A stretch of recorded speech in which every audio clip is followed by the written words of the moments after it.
Welcome to something special. Welcome to TEDx. This TEDx event is part of a global conversation that takes place every day in every corner of the world. In schools, in theaters, in workplaces, even in prisons, people gather to hear the best ideas bubbling up in their communities. More than 3,000 TEDx events are held every year in 170 countries. It's a remarkable thing. TEDx events are self-organized under a license from TED, a non-profit organization devoted to discovering and sharing powerful ideas in the form of TED Talks. It's not TED itself, but your local TEDx team of volunteers that has done all the work to put on today's event, including booking all of the speakers. It's this team's ideas, dedication, and time that have made this possible. We really hope today's program sparks an exciting conversation. This is a day for curiosity and for skepticism, for inspiration and for action. The more you enter into it, the more you will take out. And now, on with the show.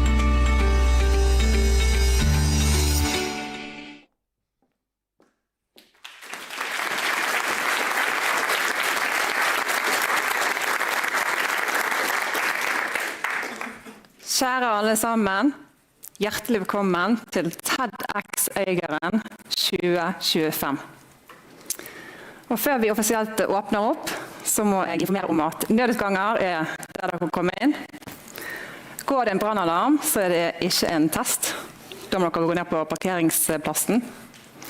Og så ber vi alle om å ta telefonen på lydløs, ettersom at dette filmes profesjonelt. Så da jeg flyttet til Øygarden fra Bergen, så trodde jeg at jeg bare byttet kommune. Men det jeg innså ganske raskt, var at jeg kom nesten til et helt eget land. For i Bergen så sier vi med stolthet, jeg kommer ikke fra Norge, jeg kommer fra Bergen. Det jeg skjønte raskt her ute, at vi sier, jeg er ikke fra Bergen, jeg er fra Sotra.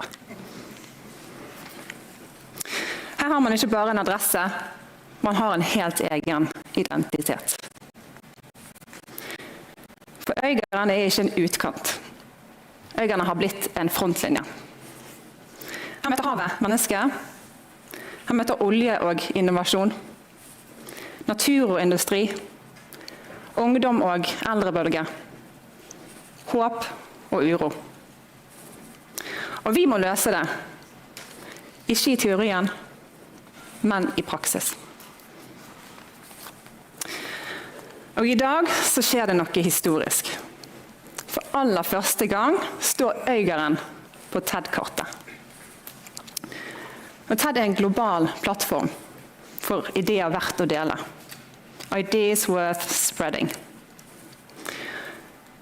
TED startet i California, og har gitt verden foredrag som forandrer måten vi tenker på om teknologi, demokrati, klima, psykologi, kreativitet. Bill Gates han har stått på en TED-scene, og han har sluppet ut mygg blant publikum for å snakke om malaria. Brené Brown snakket om sårbarhet, og forandrer hvordan millioner av mennesker forstår mot og styrke. TED handler om ideer som beveger oss, som utfordrer oss, og som kan endre kursen vi er på. TEDx, den lille X-en, det betyr at dette er ikke laget i et TV-studio i USA. Det betyr at denne scenen her, den er vår. At lokale stemmer herfra blir delt med verden. At historier fra Øygarden, tanker fra ungdom her, forskning utviklet rett ut i havgapet, kan nå mennesker i Tokyo, Nairobi og New York. Så hvorfor Øygarden? Fordi verden trenger steder som ideer ikke bare tenkes, men leves. For vi står midt i de store spørsmålene her ute. hvordan skal vi utvikle oss uten å ødelegge det som gir oss liv? Hvordan skal vi ta vare på natur og mennesker, og samtidig skape verdier og arbeidsplasser? Hvordan bygger vi et samfunn der unge føler seg sett, og eldre føler seg trygge?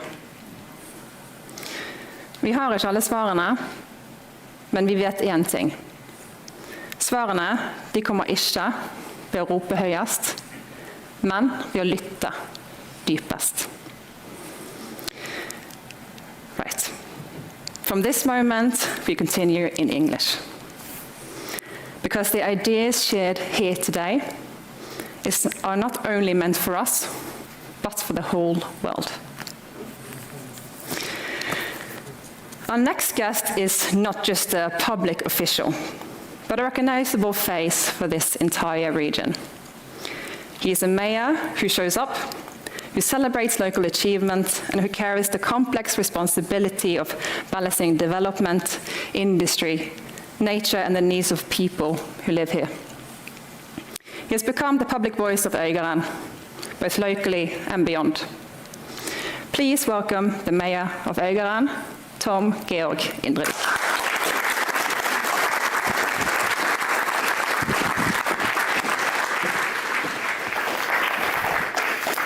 Thank you. First of all, thank you for organizing this event.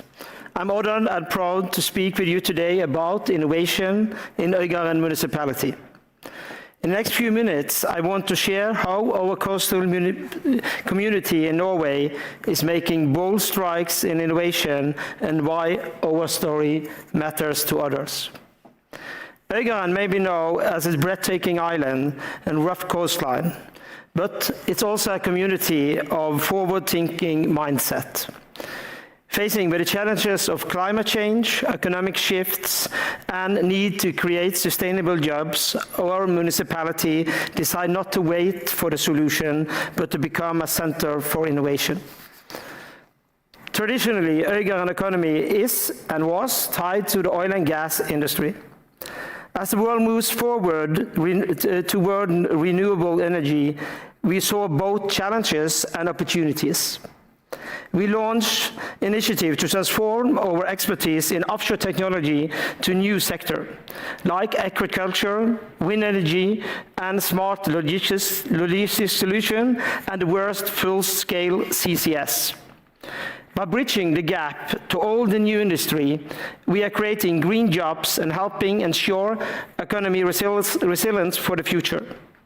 This CCS plant is also a showcase for the rest of the world how CCS can help us towards the Paris goal. What's happened in a municipality like Øygarden doesn't stay local. That is the example for today. Our project is attracting international partners and is inspiring other coastal municipalities worldwide. A lesson: think big, act locally, and include everyone in your journey. Innovation is not just Silicon Valley or big cities. It can start anywhere where people are willing to dream and work together. To summarize, Øygarden municipality shows that the real innovation comes from collaboration, courage, and commitment to sustainability. We invite you to look to your own municipality and ask, how can we shape a better future starting from where we are today? Thank you.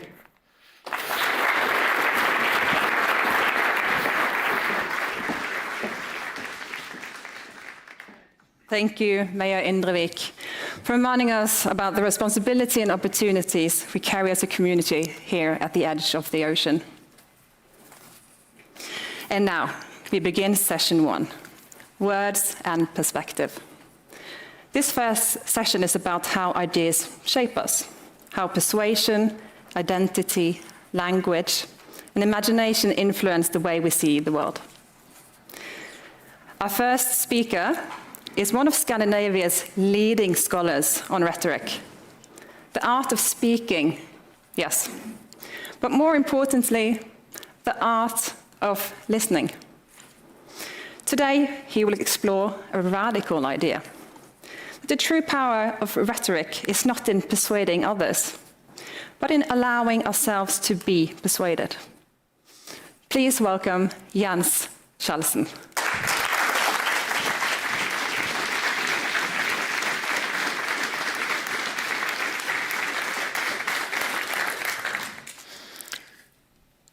A few years ago, a friend of mine, Sarah, got good news. Her mother had found a new partner. The mother had lost her husband a year before, so she was very happy to find a new soulmate.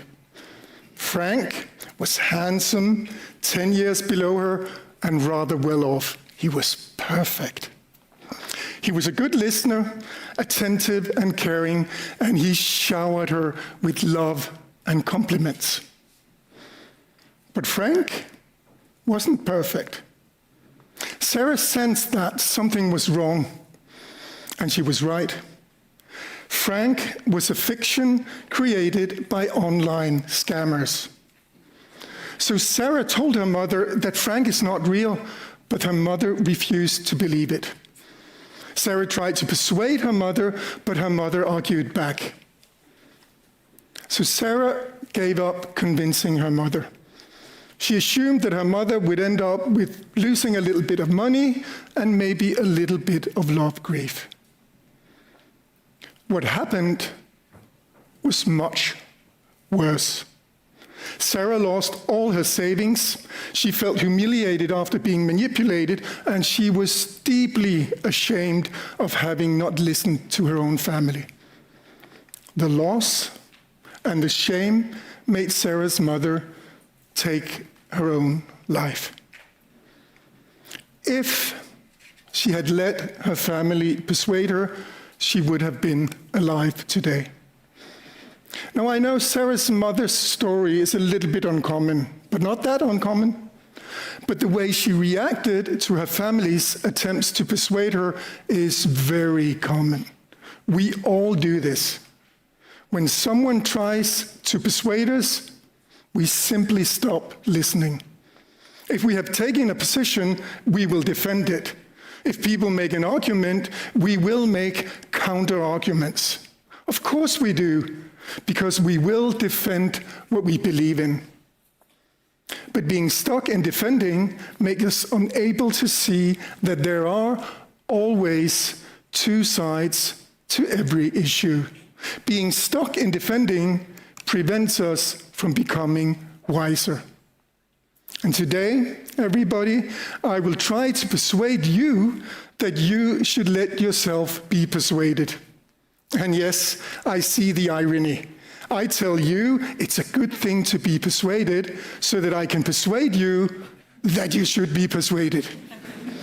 Clever indeed. But please hear me out, because this is not just about you or me, it is about all of us. It is about how our society works, or I think rather how it ought to work. Take the year 1890. This year, the Norwegian Parliament discussed women's suffrage. Parliament member and bishop Johan Høeg was strongly against of giving women the right to vote. A woman, can you imagine, talking in politics, he believed, was an abomination. Now, not everyone was as harsh as Høeg, but still the parliament rejected women the right to vote. And Høeg remained critical all his life of women's participation in politics. But he also changed his mind.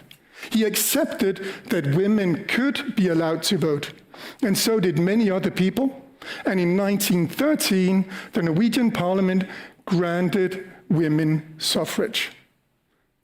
And think about this story. If no one had changed their minds, women would not be allowed to vote.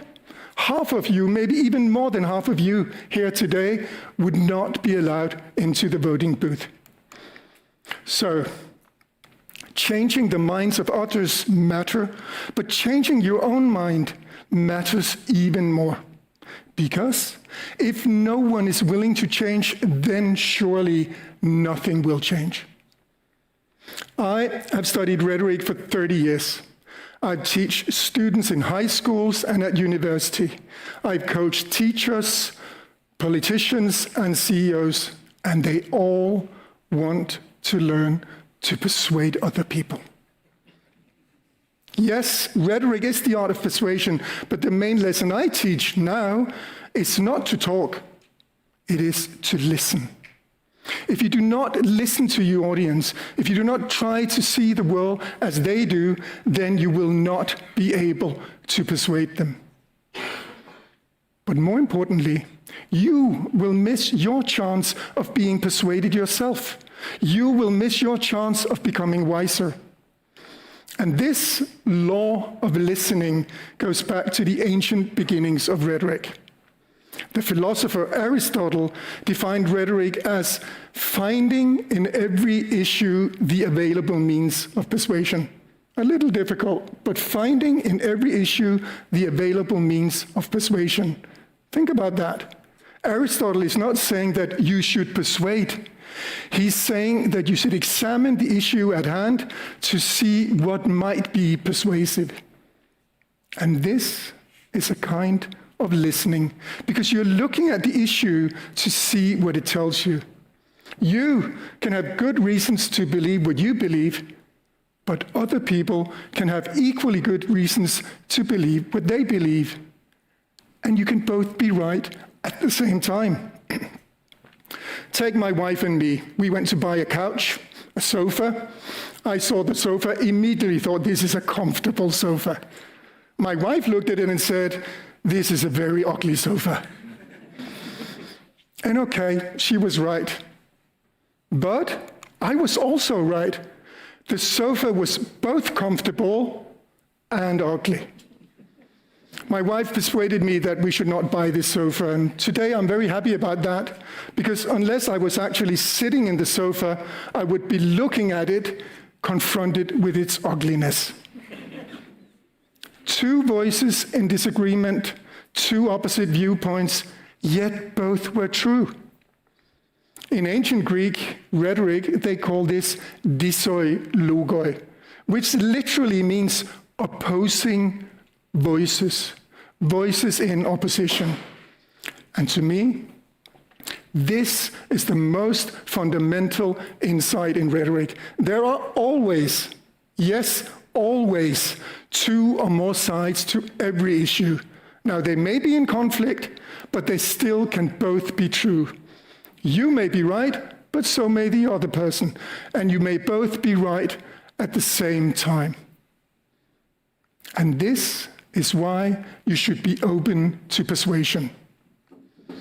Now, I bet you're probably thinking, yeah, true, Jens, the other person may be right, but I am more right. Really? Really? How do you know that you are more right? Bishop Høeg also thought that he was more right. So did Sarah's mother when her family tried to persuade her, and my wife thought so as well, but of course she was more right. Think about the last time you had a discussion. What did you do as the other person put forward arguments? Think about it. If you're like most people, you were already looking for counter-arguments. It's like a game we play. When we discuss, we doubt what the other person is saying. So, let's call it the doubting game. In the doubting game, we challenge the assumptions of others. We try to find holes in their positions. We question their claims. We look for flaws, contradictions, and weaknesses. And yes, this is a kind of critical thinking, which is good, but not always. Because the doubting creates division, and it prevents us from seeing the other side. Sarah's mother played the doubting game when her family argued that she was the victim of a scam. Instead, she should have played the believing game. When you play the believing game, you try to understand the perspective of the other. You try to find coherence in the arguments you're offered. In the believing game, you imagine that you believe the view of the other. Now, this is a game, so you don't have to actually believe the view, but imagining allows you to see the other side. You can make sense of it suddenly. The believing game, of course, will not always change your mind, but also it shouldn't. It should open up the possibility of moving towards a new position. And this, everybody, is the art of being persuaded, being open and willing to change if the other side makes sense. So you might think, well, I hear you, but the problem for Sarah's mother was that she played the believing game when she shouldn't have. She believed the scammer when she should have doubted him. And yes, you are right. But so am I. Sarah's mother played the believing game when she shouldn't have, but she also played the doubting game when she shouldn't have. She should have listened to her daughter. Unfortunately, we play the doubting game when we hear something that we disagree with or that challenges us because we do not want to change. And unfortunately, we play the believing game when we hear something that we agree with or that accommodates us because we do not want to change. Psychologists call this confirmation bias because we are very eager to confirm what we already believe. We ought to do it the other way around. We should play the doubting game when we hear something that we agree with, and we should play the believing game when we hear something that we disagree with. That helps us see the other side of the issue. It will make us wiser and, I think, happier. Take the former CEO of Apple, Steve Jobs. In 2007, he presented a device that changed the world, the iPhone. He stood on a huge stage in front of thousands of people, and he paused to savor the moment, and then he said, "This is a moment I've been waiting for 2.5 years." When he presented the iPhone, the room erupted in ecstatic applause. Nothing has earned Apple as much money, dedication, and brand appeal as the iPhone. But Steve Jobs never wanted to make a phone. He hated the idea of making a phone. When the engineers he worked with proposed that they turn the famous iPod into a phone, Steve Jobs said, "This is the dumbest idea I have ever heard." Steve Jobs played the doubting game, but the engineers argued well, and finally, Steve Jobs started to play the believing game. And Apple became one of the most successful companies in the world because Jobs turned away from doubting and entered the believing game. You should do the same. You should be open to persuasion. It can change your relationships, it can help your work life, and yes, it can change the world. Not in an instant, but little by little, person by person. In your relationship, winning an argument may mean losing the relation, but listening may get you a good-looking sofa and a very happy spouse. In your work life, rejecting your colleagues' proposals can destroy the team's creativity, but letting them persuade you might get you a winning business idea. In politics, the doubting game will create division. It will stop us from improving our society. Playing the believing game will foster understanding, union, and progress. Remember, the art of being persuaded is not letting everybody persuade you all of the time. It is the art of listening and opening yourself to the possibility of being persuaded. Letting ourselves be open to persuasion is our antidote to polarization. It is our vaccination to fundamentalism. It is a united way forward. And you might think, yeah, that's a really good idea. Other people should be persuaded and change their minds. No. This only works if we all do it. And it starts with you. So please, open yourself up to persuasion. It will not make you weaker, it will make you stronger, and it will also make you wiser. And if we all open up to persuasion, then maybe, just maybe, we can also make the world a little less divided.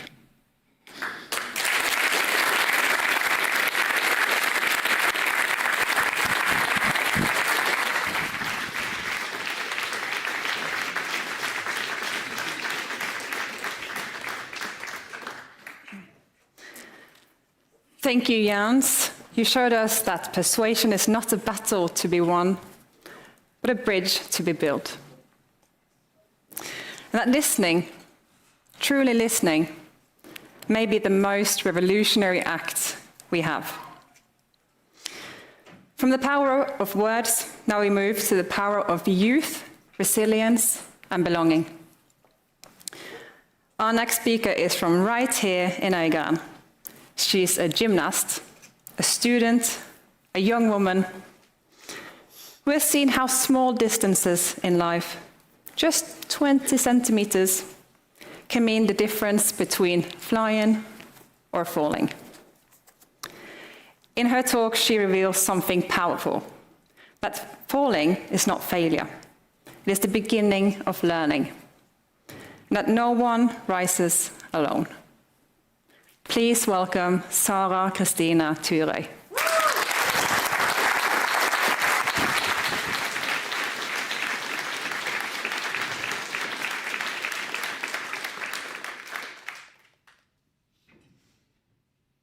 They call up the team before us. My team and I step forward, next in line. The music starts. We go through our routine one last time in our heads. I know exactly what I need to do. I trained for this moment for months. My heart is pounding. The bass from the music vibrates in my chest. I can't stand still. Next up, Sutra. We run in. I glance at the judges. They're holding up the red flag. I'll have to wait for the green one before I step onto the mat, or else I get a deduction. I look over at my teammates, nervous smiles. We've got this, I think. We've done it 100 times. Then, green flag. The first teammate takes off. I'm next. I run, full power, ready to crush that springboard. But something feels off. I jump, but it's too low. I don't get the height. I tuck in too early, and then I crash right onto my back. The one thing I wasn't supposed to do.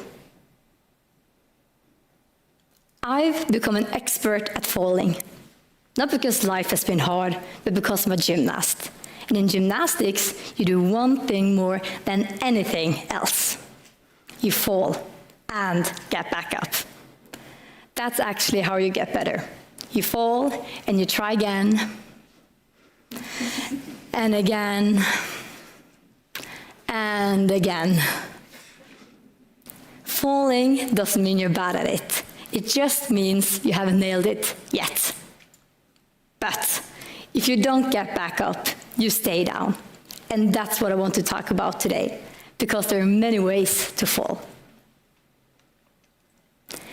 In gymnastics, you learn more than flips and tricks. You learn how to manage stress, you learn how to trust your team, you learn structure. And you learn that tiny details can have a huge difference. Take this, for example. If I start my run-up just 20 centimeters too far back, I miss the springboard. I lose balance, and I land flat on my face. 20 centimeters, it's almost nothing.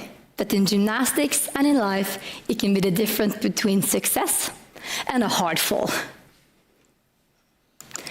And that's where I want to connect gymnastics to something way bigger than sport. Belonging.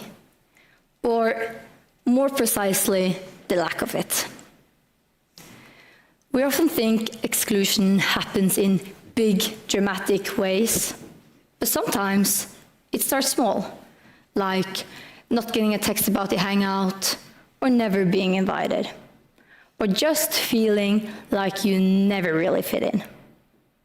Anyone can relate to the feeling of standing outside the circle, watching everyone else on SnapMap, all their little bit emojis clustered together, and yours, totally alone. You might wonder, did I do something wrong? Or did I just forget about me? 20 centimeters here, 20 centimeters there, and suddenly the distance between you and everyone else feels impossible to close. In gymnastics, we are a team. If one person falls, it affects all of us. Except we don't blame each other. We support each other. That might be one of the most important lessons I learned. You don't go far alone. When I ran back into line after falling, I wasn't met with any angry stares. My teammates said, "Almost, Sara." A pat on the back. "You'll get it next round." That helped me reset, try again. And on my next turn, I nailed it. Perfect takeoff, smooth twist, solid landing. I turned to the judges with a big smile, and my team was cheering loud enough to drown out anything else. But here's the thing. I've always had a team that cheered for me. Not everyone does. What happens to the ones who never gets a team? No structure, no one checking in, no one reminding them to show up. Gymnastics gave me discipline, routines, and a sense of mastery. It's kept me on my feet both in gym and in life. Unfortunately, I know many young people don't have that. No coach, no schedule, no safe space to fall and get back up. And when everyday life falls apart, it's easier to fall out, and even harder to find your way back in. In Norway, 16.2% of young adults are not in school, not in training, not in work. That's 114,000 people standing outside a circle without a team. And those 20 centimeters, they've turned into miles. When you don't have a class to go to or a job to show up for, the days starts to blur. It doesn't matter if you wake up at 1 p.m. and go to bed at 4 a.m. It's a loop that's hard to break, especially alone. But let's be real, pushing yourself too hard isn't the answer either. Research shows that 8 out of 10 young adults have experienced signs of burnout. We don't just need people who push us, we need people who say, "You got this, take a break. I believe in you." I've been lucky. On nights when I pushed myself too far, written until I lose my voice, training until my legs shake, I had coaches and parents who say, "Stop, Sara. You've done enough. Try again tomorrow." In gymnastics, if you overtrain, you'll get injured and are out for much longer than if you just took a little break. The same goes for life. If your brain and body never gets rest, eventually there's nothing left to give. But repetition is the key to mastery. The more chances you get, the more likely it is that you land it. That's why we should give each other second chances, and third, and fourth, because falling is a part of learning, and no one lands it perfectly the first time. However, if we want people to rise, we need to be their team, the ones that says, "You got this, try again, you are enough." Yesterday, I stepped 20 centimeters further back on the mat, and I landed the best jump I've ever done. Because sometimes 20 centimeters is all it takes to fall flat or to fly.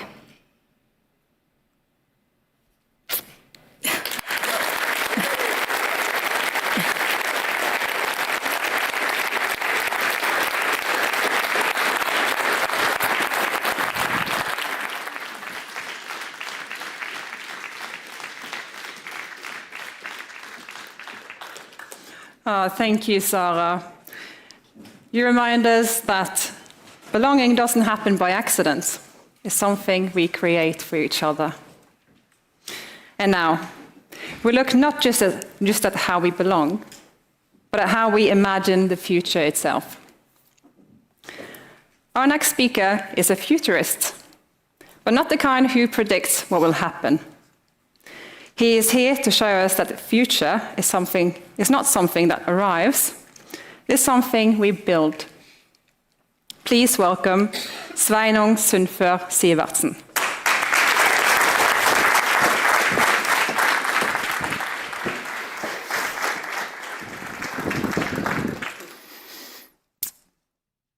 In 2019, together with Ragnhild Nabben, I started a non-profit futures agency. Now, you may wonder, what is a non-profit futures agency? And we'll get to that. But first, the why. We were used to considering the future as something outside of us, something dictated by confident voices telling us what the future will be like, what the next big thing is, and what we should do today to prepare or profit. This is especially true in the case of technology. In 2019, the next big thing was the metaverse. Today, of course, it's the promise of artificial superintelligence. And to be frank, we were sick of it. Because all this confident talk about the future happened and still happens on the background of climate change, biodiversity loss, and a lack of strong action in dealing with the root causes of all of this destruction. The shift happened for us when we realized that the future these people were talking so confidently about, it doesn't exist. Well, of course you might say the future doesn't exist yet. But that word at the end there, that yet, makes all the difference between something that seems inevitable and something that remains pure fiction until you and I make it real by buying what these prophets of the future are selling. This realization was a minor revolution for us, because if the future can only become real through our collective action in the present, then each of us is already engaged in creating the future. And if we are already creating the future, we can create a different one. And if we can create a different future, you and I have an obligation to help create a good future. But how do we do that? Well, the word good means lots of different things to different people. But there is one thing we know for certain about the future, about any future really worth passing on to our children and grandchildren. It has to be based on the principles of sustainability. What we as humans do must fit within and strengthen nature's capacity to support us. Our societies must make the lives of everyone better, and our economies must serve people, not the other way around. So, we have a responsibility to help create a sustainable future. But how do we do that? That's a big question. But I'll show you a way of breaking that big question down into 3 smaller ones. And now I need your help.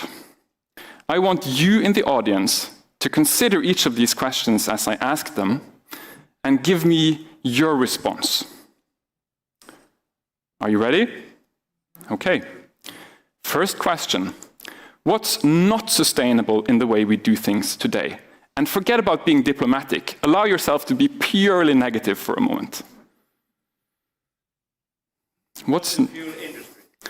Fossil fuel industry. Thank you. Anyone else? Everything. Yeah. Anyone else? War. War. Flying. New highways. New highways. Yeah. Capitalism. The educational system. Okay, thank you. There are lots of things there, lots of hands. I can see you take this very seriously, and I'm very grateful. But I have one more question that I'd also like you to respond to. Are you ready? Okay. If you could decide, without limitations, what does a sustainable future look like? And forget about what's realistic for the moment. Allow yourself to imagine what you would really like to see.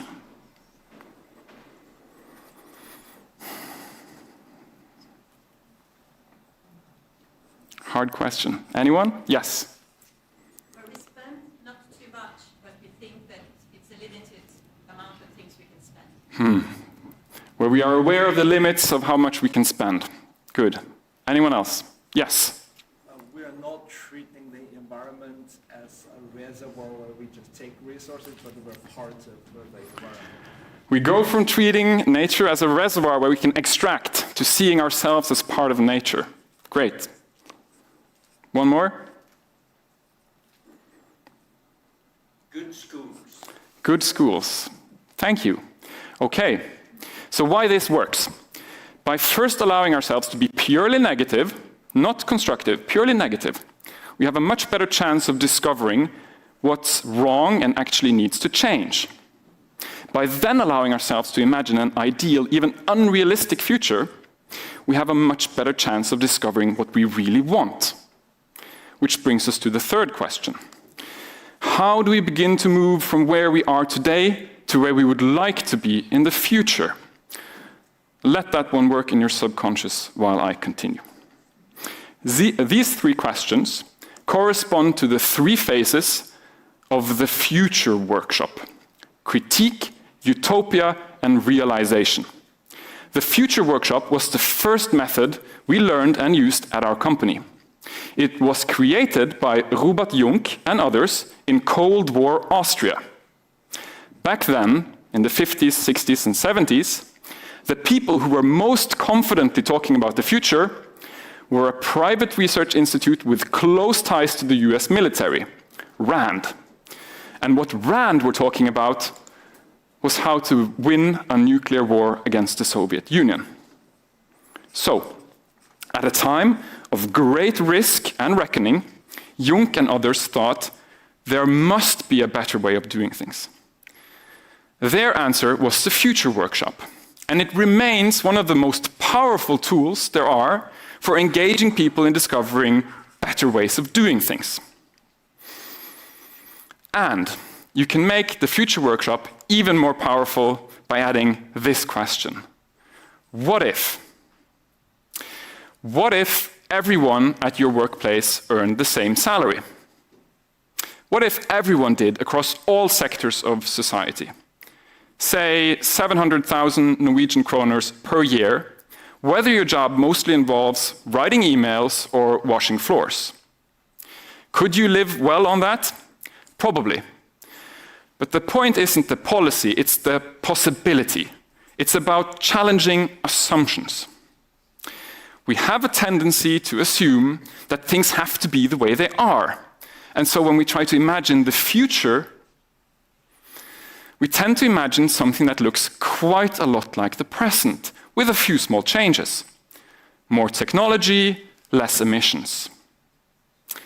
However, everything we take for granted, for example, that on the only planet in the known universe with a breathable atmosphere, most of us spend most of our time inside little boxes called houses, looking at even smaller boxes called screens.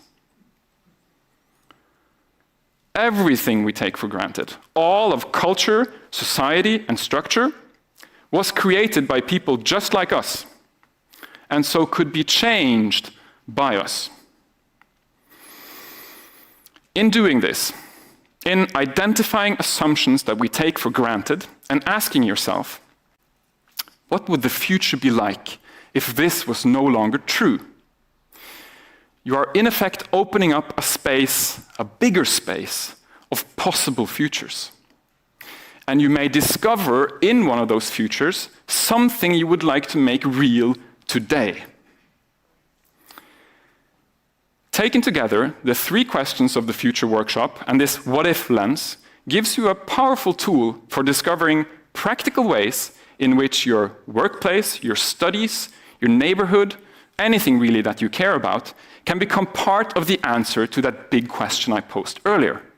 How do we create a sustainable future?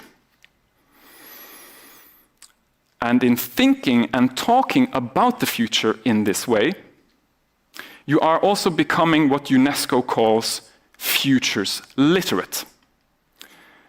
You are learning to use the future as a tool. That brings me back to the beginning. I said initially that Ragnhild and I started our non-profit futures agency in 2019. That's not entirely accurate. Back then, we had no idea what kind of company we were starting. We knew we wanted to help contribute to a sustainable society, and we thought that working with imagination was key, but we didn't know how. So, what did we do? Well, we did what everyone did back then before AI chatbots. We searched the internet, and we discovered 2 things. An article outlining the Future Workshop method by Kirsten Påby, who's been instrumental in bringing Jung's ideas and methods to Norway. And a piece on futures literacy by Per M. Koch, who's helped spread that concept in Norway.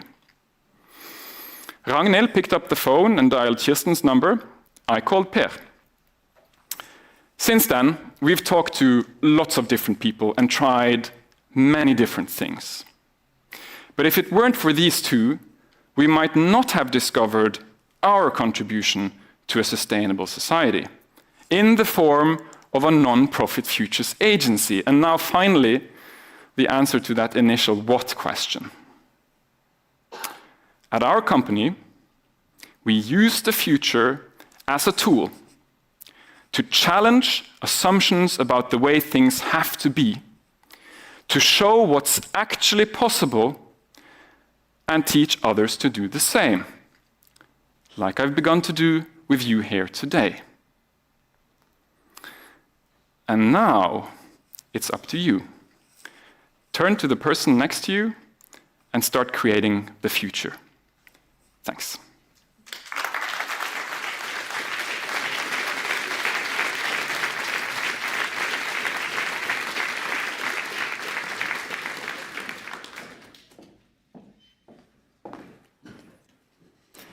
Thank you, Sveinung.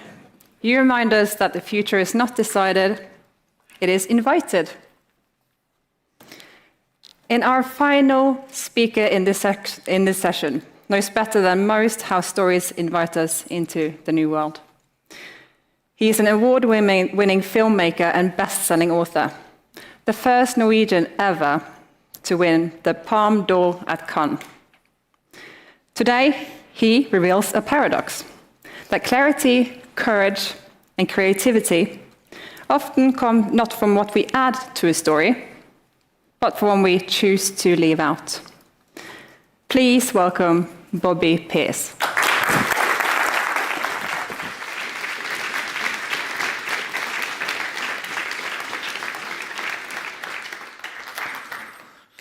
Hello. I'm going to talk a little bit about armpits. In 2006, my first Norwegian short film was finished. It was done, editing, and all we had to do was go to Copenhagen to do the color correction. The film was called Sniffer. It was about the society where everybody could fly, but the government made everyone wear gravity boots to keep them planted onto the ground. The story follows a man named Douglas. He works as an armpit sniffer in a deodorant factory, which is a real job.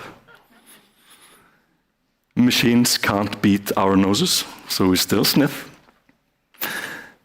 One day he's had enough of sniffing armpits, so he removes his gravity boots and floats up into the sky, waving goodbye to his wife, wearing only a pair of blue underpants with fluffy white clouds on them. Other people see this around the town, and they, inspired by him, also do the same and float up into the sky. Soon the sky is filled with people. A cinematic moment, I thought, of collective liberation. As the writer-director, I loved that ending.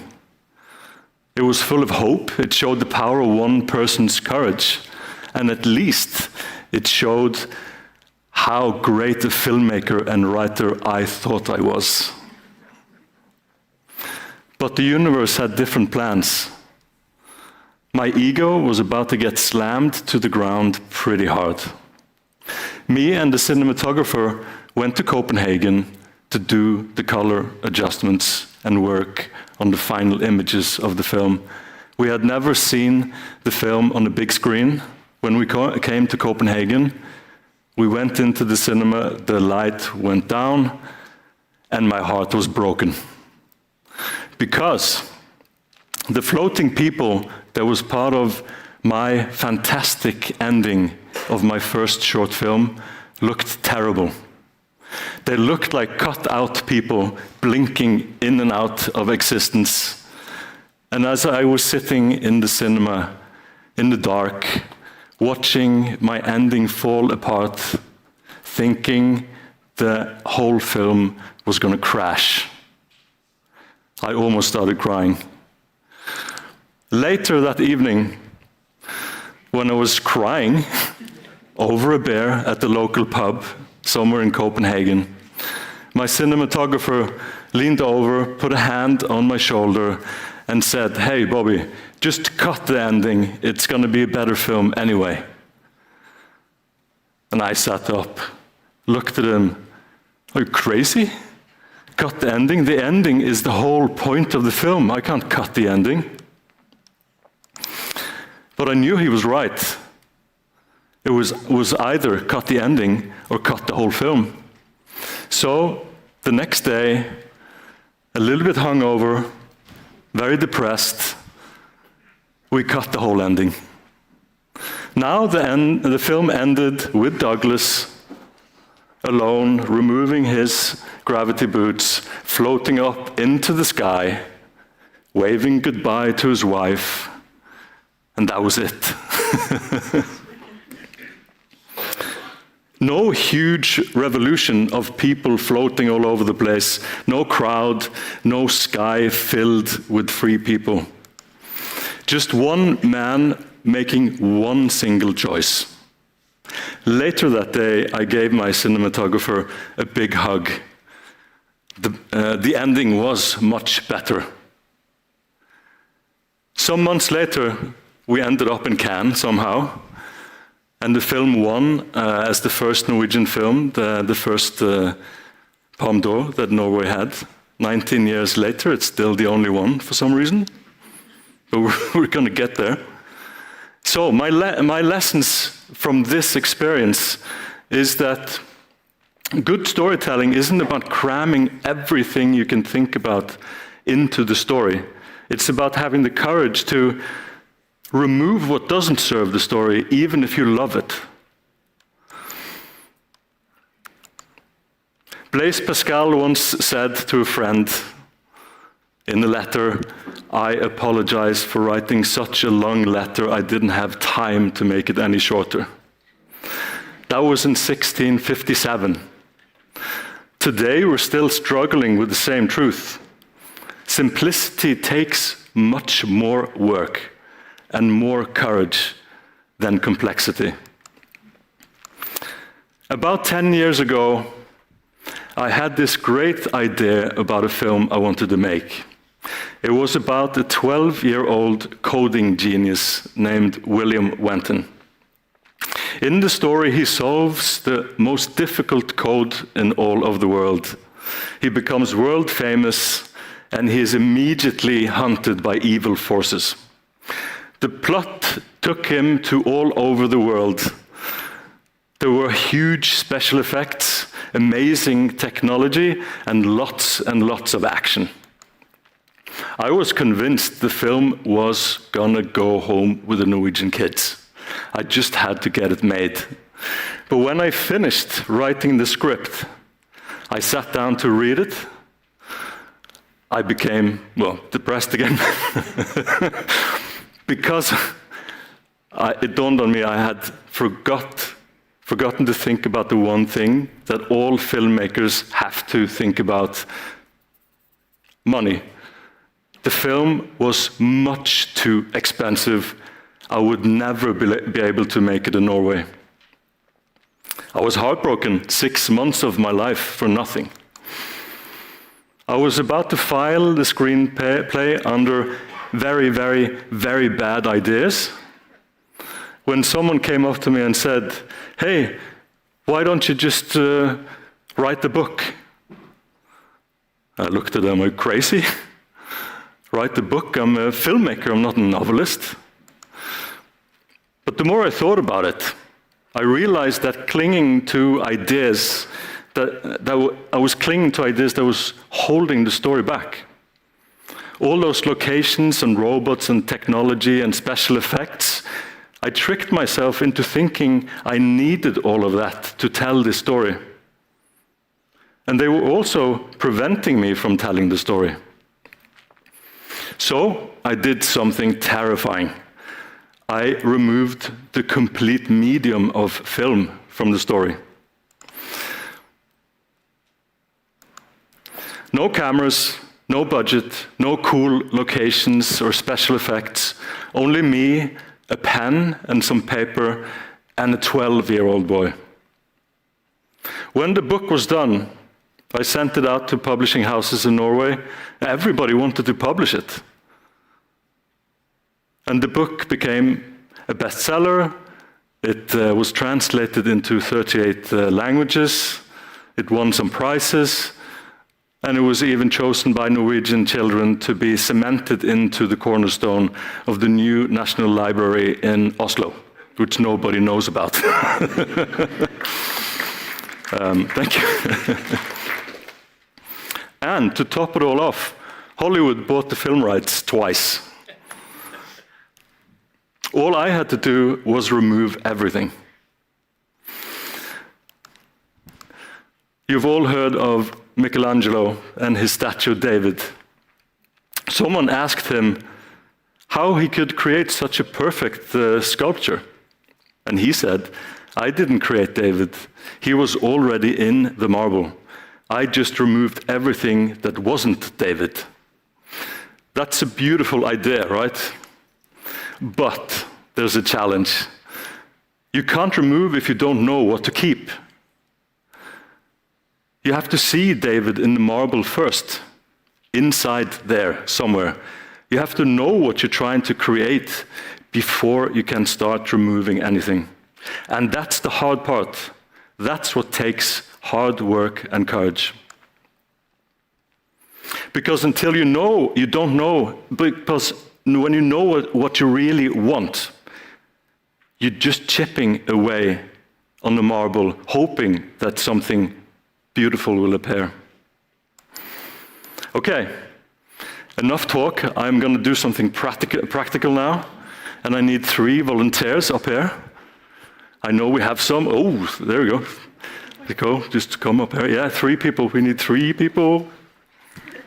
We have 7 minutes left. Thank you. Just stand in a line here, just like here, so the cameras can see. Okay, so this is a story. This is how I usually boil down a story when I'm going to start a new one. we have, there you go, it's an animated story. Okay, so it's 3 parts. We have a beginning and we have an ending. And everything that has a beginning and an ending has a middle, of course. But a story also needs a hero, and it needs a hero that wants something. That's you. So picture you going into the cinema and the lights go down, you have popcorn, you have a drink, you're getting ready for a film. And the film begins. And there is the main character, our hero, laying in the grass with a straw in her mouth, looking at the skies and just chilling out. And we're there with the popcorn ready for action, waiting. Okay, this is interesting. 5 minutes pass. She's still laying there. Hey, what's going on? Something needs to happen. Okay, so that's why we need a protagonist that wants something. Okay, so let's say you're a cute little frog. A cute little frog that wants an ice cream. You're the ice cream. Okay, let's act it out. Remember the popcorn. Here we go. What's that? Yeah, and okay, you're a troll. I'm sorry. So the troll gets in the way of the frog and goes like, what do you want? What do you want? I want an ice cream. And then you say, no. And then the frog goes, oh, no. Okay, then I'll guess I'll go home. I didn't really want an ice cream anyway. And then you're in the cinema going like, what? Come on. What I intentionally left out there is, you can get up, you can don't have to, that the hero really needs to want the ice cream. Let's see what happens. Here's kind of, I want the ice cream. What do you want? And I say, I want the ice cream, No. And then you go, no. And since you really want the ice cream, you go, yes. Yes. And you go, no. Yes. Okay, that's conflict. That's what we were waiting for. Oh, finally conflict. Popcorn goes down. Everything is beautiful. I'm not going to do it now because of time is rolling off, but I usually mix it around because we have 3 elements. We can make many more stories than one using these 3 elements. You can just wait a little bit. I'm going to jump ahead, and we're going to go to some real movie examples. You don't have to guess. I'm just going to say it. Let's see. There was a fish that went out looking for his missing kid, but the big ocean was in the way. That's Finding Nemo. There's a rat that wanted to become a chef, but he was a rat. Ratatouille. There's a teacher that wanted to provide for his family, but he got cancer. I'm sorry. It's Breaking Bad. And then you had a couple of teenagers that fell in love and wanted to spend eternity together, but their 2 families didn't want to have anything to do with that. There's a balcony there somewhere. You probably know it. So you see, this is how I try to break everything down. It's someone that wants something, and something or someone that is trying to prevent them from getting it. Thank you. Okay.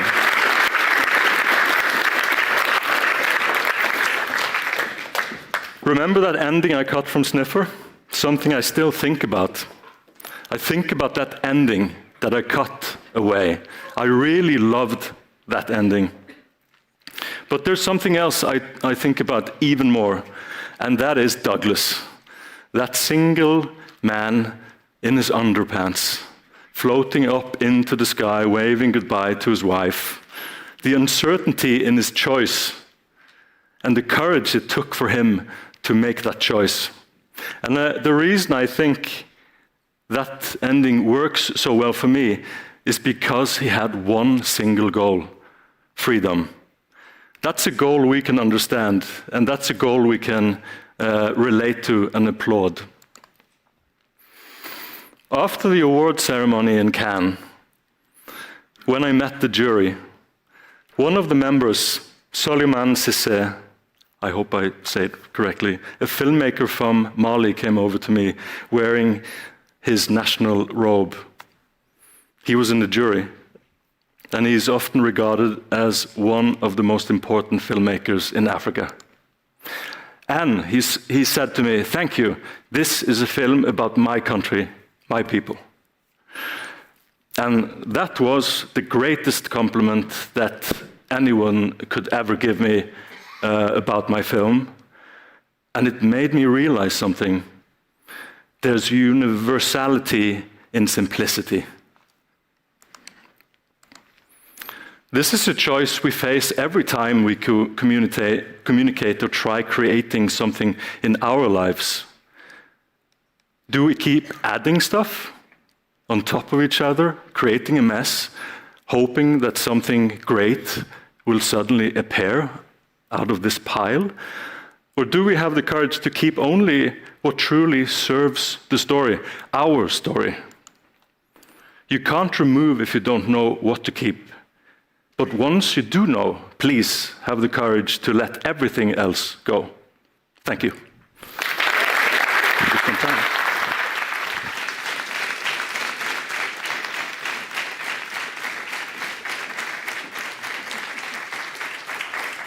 Wow, thank you, Bobby. That was both a talk and a show.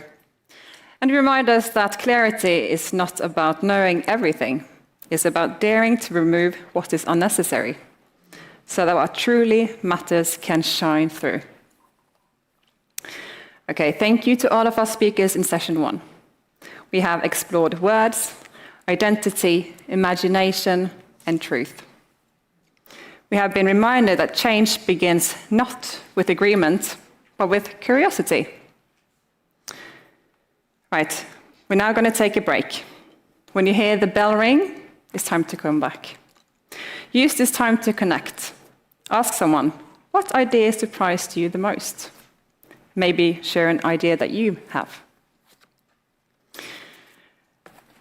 This lunch will be served out in the foyer. This lunch has been prepared by the students from Sotra videregående skole. Local ingredients, street food style. Enjoy.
This is a day for curiosity and for skepticism, for inspiration and for action.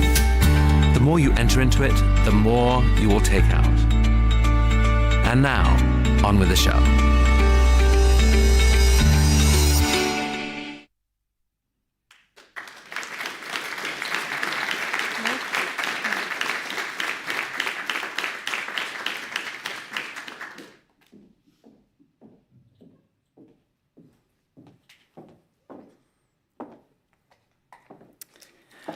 Welcome back to TEDxØygarden. In session 1, we explored the power of language, identity, and imagination. Now, we go deeper under the surface of our oceans, our ecosystems, and even the ground beneath our feet.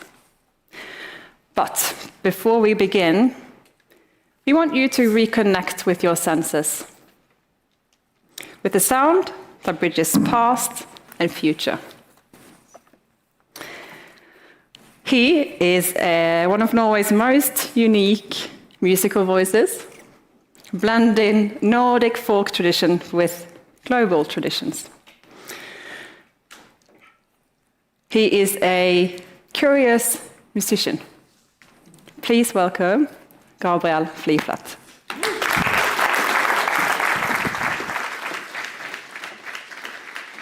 Hjertelig takk. Jeg vil først synge en sang som er laget en av kystkulturens store fortellere her i Norge, nemlig Ola Bremnes fra Lofoten. Og det som er fint med den sangen, den nydelige sangen han har laget, det er at den er som skapt for at alle vi skal være sammen i sang. Og vi er på Lillesotra, men Ola Bremnes sin sang, den handler om en beskjeden by som ligger rett i nærheten. Byen er Bergen, signe ditt rykte og navn. Det tar jeg en gang til. Byen er Bergen, signe ditt rykte og navn. Byen er Bergen, signe ditt rykte og navn. Få høre nå. Byen er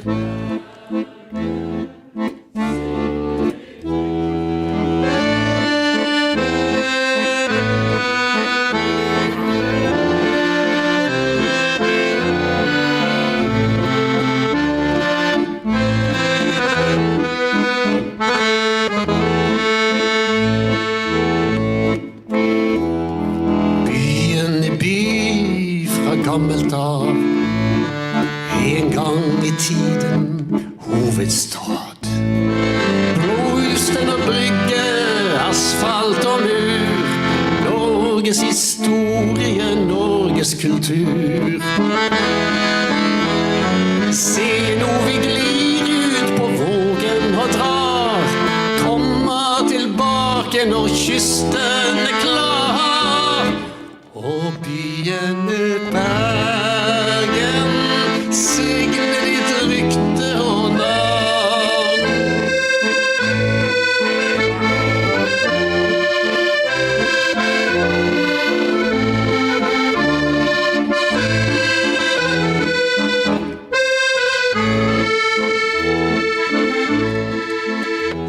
Ja, hit var det skreien ble ført ifra nord, tørket i vind og lastet ombord. Byttet til kål og kringler og salt, handelsmennene tok seg betalt. Kongen av Danmark kom hit for å se, 16 trompetere hadde han med. Og byen var Bergen, signe ditt rykte og navn.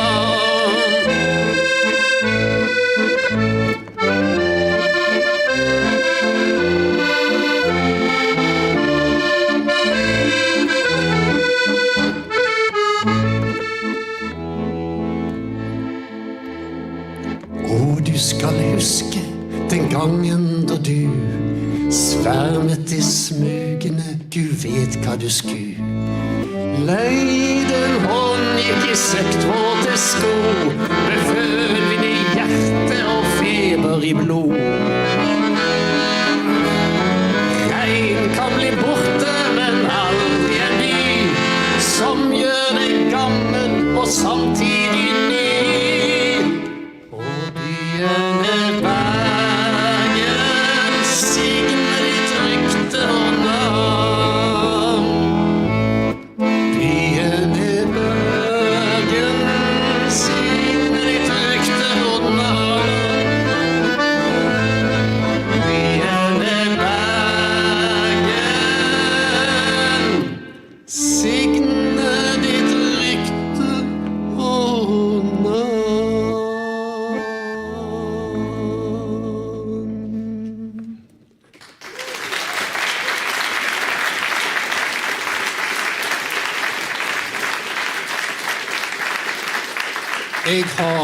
Jeg har levd av å spille hele mitt liv. Og noen melodier blir man fort lei av, men det er noen som bare blir der, og som du aldri gir slipp på. Og jeg skal spille en av de siste, en som jeg aldri ble lei av. En nydelig dansmelodi fra Romania, en Hora Mare.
Og så kommer det en lærerik melodi fra våre venner i øst.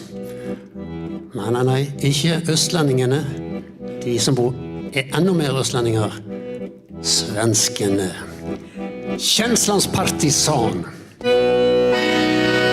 Det bor en liten typ djupt i din sjel. En liten ilsken typ som inte vill dig väl. Han ger dig order att göra det du ska. Och att strunta i om det du gör är bra. Så om du tar tar ett initiativ, så vet du vem som sticker med sin kniv. Det är den lilla typen i din själ, en liten typ som inte vill dig väl. Ta och släng ut den gamla sabotören, släpp in en känslans partisan. Släng ut den gamla sabotören, ge plats för känslans partisan. Han sitter gömd bland organen dagen lång och hugger till så fort du vill brista ut i sång. Han lär dig skämmas, han lär dig veta ut. Han lär dig gränsen för var din förmåga ska ta slut. Du ska inte tro det finns någonting som du kan. Ja, han är jantelagens vaktmästare. Den lilla typen gjutit i din själ, en liten typ som inte vill dig väl. Ta och släng ut den gamla sabotören, släpp in en känslans partisan. Släng ut den gamla sabotören, ge plats för känslans partisan. La, la, la, la, la, la, la, la, la.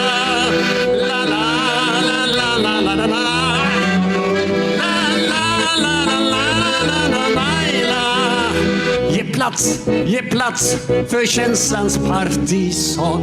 La la la la la la la la la la la.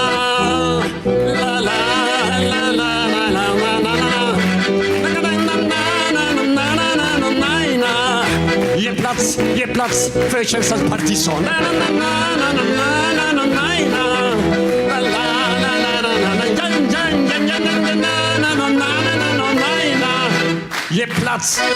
Ge plats för känslans partisan.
Thank you so much to Gabriel for reminding us that some ideas are not spoken, they are felt. Our first speaker in this session has spent her life exploring the ocean as a source of both food and hope. As Chief Technology and Sustainability Officer at one of the world's largest seafood companies, she asks a bold question. What if the ocean could feed the world sustainably, using data, robotics, and artificial intelligence? Please welcome Katarina Martins.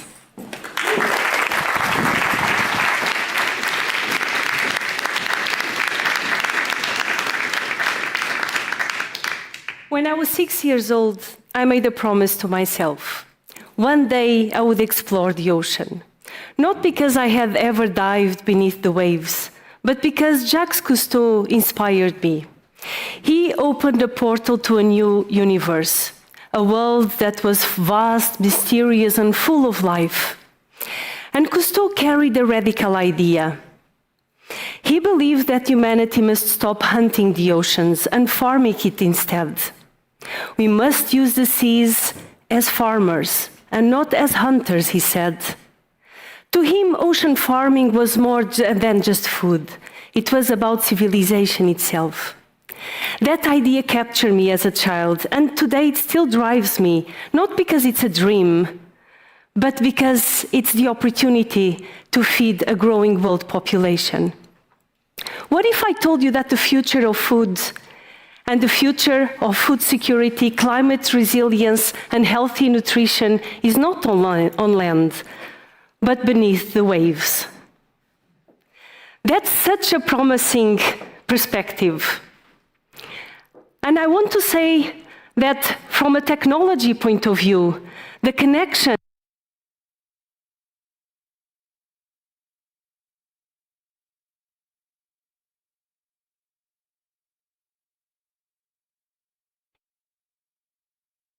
our caloric intake comes from the ocean. Isn't that strange? Not because the ocean cannot offer more, but because we have underestimated it. We have under-prioritized it, and we have been farming it pretty much the same way over the last 50 years. Now, the ocean needs to step up as a food source. Otherwise, we will keep expanding on land. And that means cutting forests for more farms, using precious drinking water for livestock instead of using it as drinking water. It means fueling climate change with emissions that could be avoided. The cost of inaction is not theoretical. It's communities with less access to clean water. It's less forests that could be protecting biodiversity. And it's food that do more harm than good. But now let's imagine a different food system.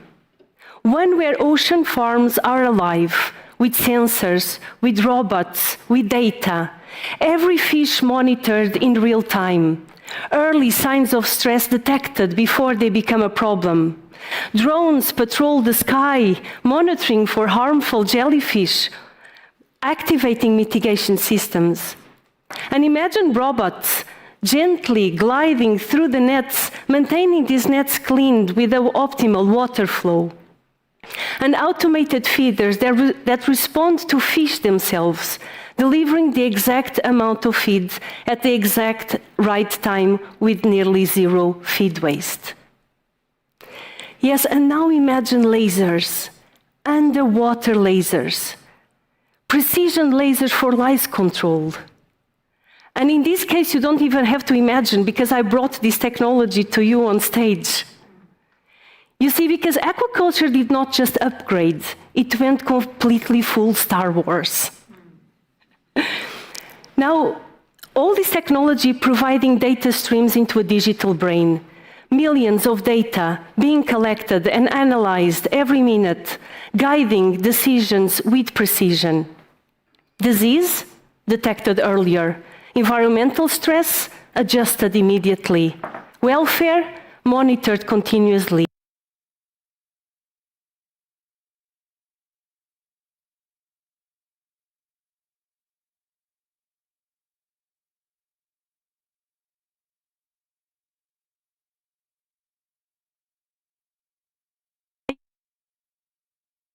Bringing the same spirit of technology disruption that have transformed industries on land into the ocean. I hold on my hand a fish, and I have on the screen an image that actually shows you biometric measures of fish being taken underwater with the latest underwater camera technology that aquaculture companies are using. And this represents much more than what we just see at the surface. You see, because this fish represents food from the ocean. It represents food that nourishes more than what it emits. It's less land use, it's less fresh water use. And it leaves a lighter footprint than any steak could ever. It delivers a powerhouse of nutrition and the promise of food security for a growing world population. And those fancy images on the screen, they represent more than, high-tech software or hardware. They really represent the next step on ocean farming, precision ocean farming, smart ocean farming, where we are able to do more with less, when we are able to use our resources in a more efficient way. And together, food from the ocean and technology, they really represent a new narrative for the ocean, one where production of food from the ocean is possible, together with the protection of the ocean and the prosperity of the ocean and of local communities that are so dependent of sustainable ocean economies. So together they represent an opportunity to continue feeding the world without destroying it, an opportunity for technology and biology to come and work together. Now, let me be honest with you. Technology doesn't solve everything. It takes time to develop. It often doesn't work the first time. And it requires us humans to adapt to this technology. I have seen prototypes fail. I have seen farmers refusing to trust their technology. And yet, I have also seen breakthroughs when finally technology clicks in and we see improvements on animal welfare and a reduction on feed waste. Let me tell you a story about a farmer I met on Western Norway. He refused to use his sensors or his machines, whatever type of technological help. No, I know how to farm my fish. I do not need these machines to help me take any decisions, until one day, an algae bloom nearly wiped out all his fish. And today, the first thing he does when he comes to work is to check his water dashboard, even before his morning coffee. And that's pretty serious stuff, right? So that's when you realize that technology and humans can really work together, and technology can empower people. Imagine for a second an orchestra, needing both instruments and people and musicians and the conductor in this beautiful interdependent relationship, not like separated entities, but working together. When technology and humans work together, something extraordinary happens. And then it's when you realize the vastness of the oceans become manageable, and the ocean becomes productive as a source of food. So, not in a theoretical way, but in a very practical way. Let me decompose that into a human scale. Just 1 cubic meter of ocean space, just about the size of what I'm going in here now. So just imagine, this volume here represents 1 cubic meter of ocean space. We can produce 17,000 calories of food with 80% less emissions than on land. Can you imagine that? Can you imagine feeding the world 1 cubic meter at a time? It is true, the ocean is under pressure. It's climate change, it is overfishing, it's plastic pollution, but that's exactly why it needs saving, because it holds solutions. Climate change, climate resilience, food security, and healthier nutrition. And with the convergence of AI, technology, and big data, we are able to unlock the power of the ocean to produce more food, not by dominating the ocean, but by working with it. So next time you sit down to eat, I would like every one of you to ask yourselves a question. Not only what you have in your plate, but where real change begins. Because the future of food might not be growing in fields, it might just be swimming below the surface. Thank you.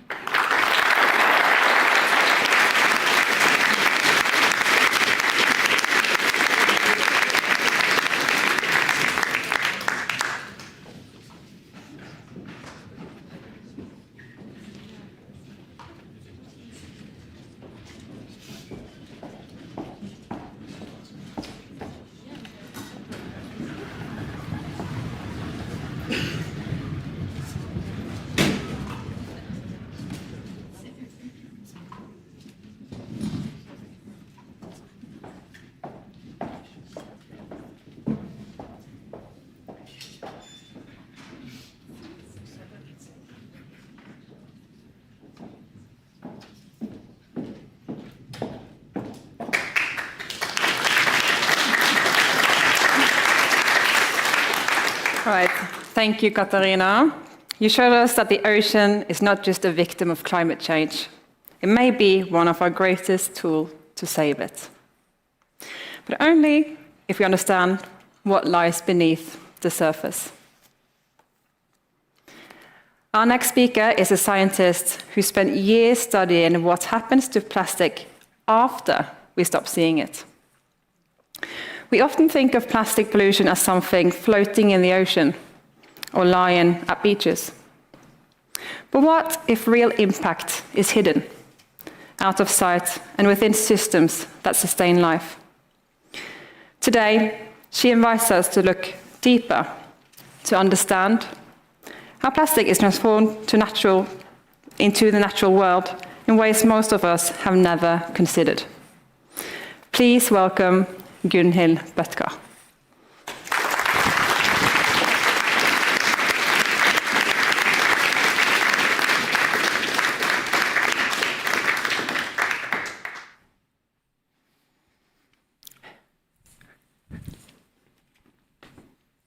Viktig. It was a summer's day in Øygarden. I was standing on Lyngøy, a small, pristine-looking island off the west coast of Norway. The kind of place that smells like seaweed and salt, and where the silence is broken only by the sound of waves and seabirds. But that day, the grass cracked beneath my feet. It wasn't twigs, it wasn't dry moss, it was plastics.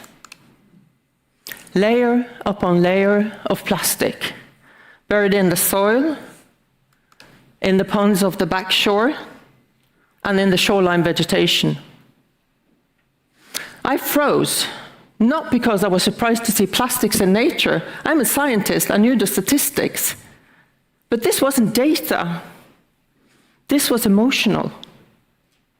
This was personal. I could feel it in my gut, the shame. How could we have allowed this to happen? And that moment changed my career. I went from studying one extreme environment to another, from oil reservoirs to plastic polluted soils. I became someone who needed to understand what plastics are actually doing to the land, to water, and to life itself. 1 year later, I returned to Lyngøy, this time with funding and a research crew. And what we discovered was deeply disturbing. Because the plastic wasn't just lying there. It was changing the island, reshaping the landscape, leaching toxins and microplastics, and altering species behavior. It blocked gas exchange and root growth in soil, and caused the formation and release of methane, a greenhouse gas that is 80 times more potent than CO2. When we removed the plastic, the methane production stopped. The plastics was disrupting soil microbial life. Those tiny organisms with the very important mission to decompose that organic matter and recycle nutrients in order to support new life and to keep our ecosystems running smoothly. The very engines of our soil were struggling. The soil was suffocating.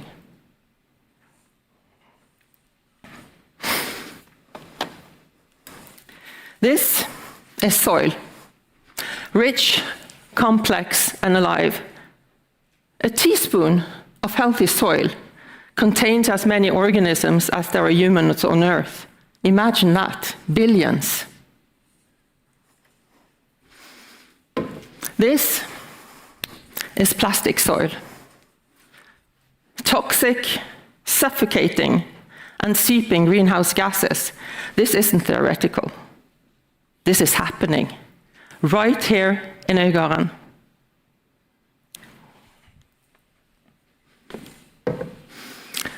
We also found something alarming in the waters.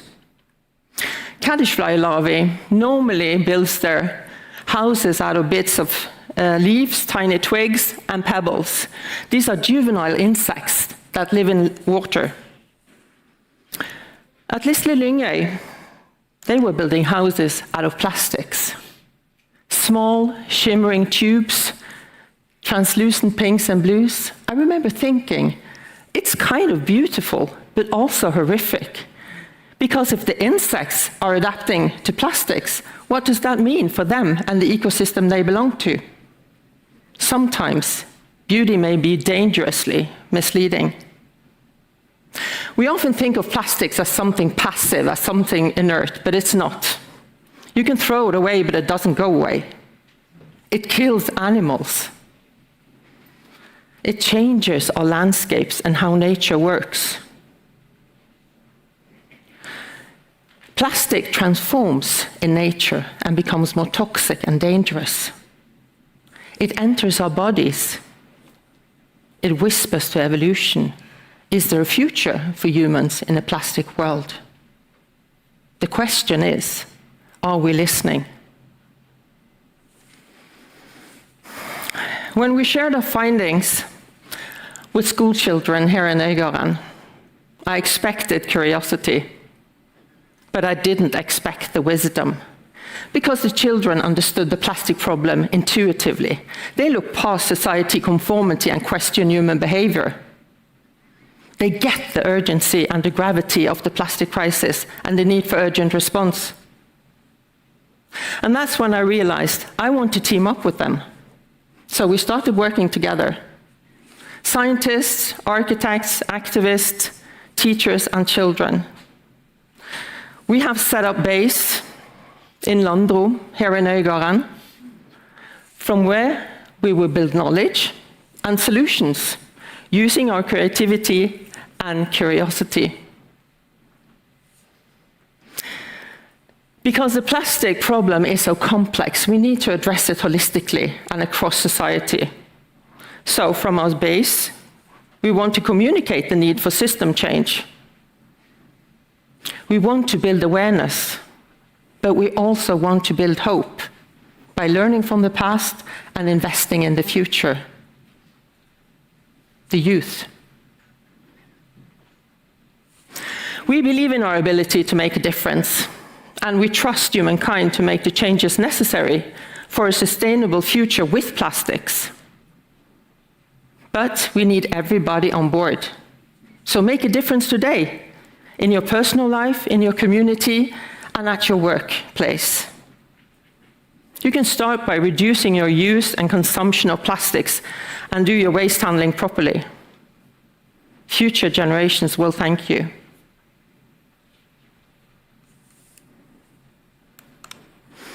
I started out thinking I could clean up a beach. Now I know that we need to clean up our story. And yes, plastics are useful. It preserves food, saves lives, and enables progress. But we have become careless. And now the Earth is speaking up. The question is, are we listening? Let's not wait until it breaks. I started this story at Lisle Lyngøy, where the grass cracked beneath my feet. I heard it, believe me, loud and clear. And that changed my life. Thank you.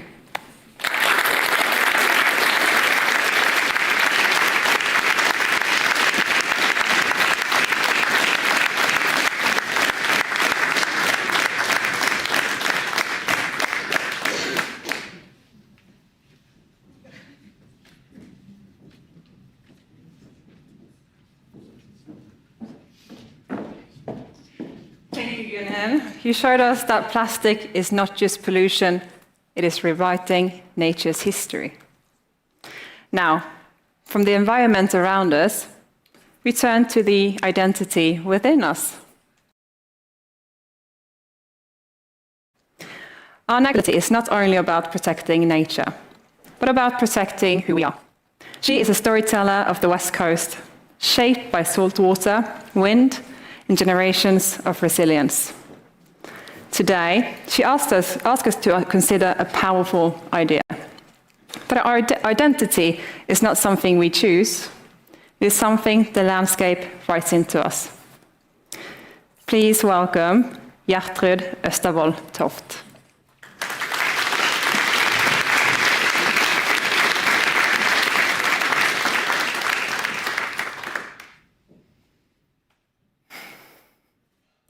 When people ask me where I come from, I don't just say Norway. I say I'm a stril. And that usually gets people to pause. What's a stril, they ask. And the answer is easy. It's not what a stril is, it's who. I grew up on a rugged coastline on the island west of Bergen, where the sea shapes both the people and the land. Belonging to that edge between the ocean and the land, the safety and storms makes people who they are, with scattered islands and limited resources, but in other ways, enormous resources. The term stril comes from the old word striding, meaning stubborn, hardworking, and continuous. This is not an identity that you can buy or learn from a book. It's lived, breathed in with salt air, and passed on like legacy. Would you mind closing your eyes for me just for a second and take a walk down memory lane together with me? You're at the shoreline. It's an autumn, clear morning, a lot of colors. As you take a deep breath in, you can taste the salty, crisp air as you feel at ease. You're looking out on a nearly perfectly smooth ocean, and you can hear the seagulls blending perfectly with an old Saab diesel engine. You can feel that your heartbeat is in perfect harmony with your surroundings. These was my mornings in Skjekta with Grandpa, my anchor, where I know I have a safe harbor. Do you know where your safe harbor is? My anchor and my true definition of a stril is my grandfather, Hans Gulbrand, the one with a firm hand who taught me who I wanted to be. Born in 1930 in the house, he breathed in ocean air from his first to his last breath. Every morning with the same routine: breakfast before 6, then walking down to the boathouse, climbing in to the wooden open fishing boat which his father built. Going out, dragging and setting nets every day. He knew every current, every reef, every nutritionist place to get some great food. I can picture him as he dragging and setting nets with his crooked fingers, never cutting the engine, an engine beating like a clock, perfectly surrounded by seagulls and waves. I got to go with him in the mornings before school when I was young. 9 years old, I was dressed warmly and wrapped in his trust. He taught me all the practical, but also the unwritten one, the soulful trust in ocean, nature, and survival. I can picture him in his orange rain pants, smiling, steering the wheel with one hand, not in a hurry, because you can't go faster than the ocean lets you.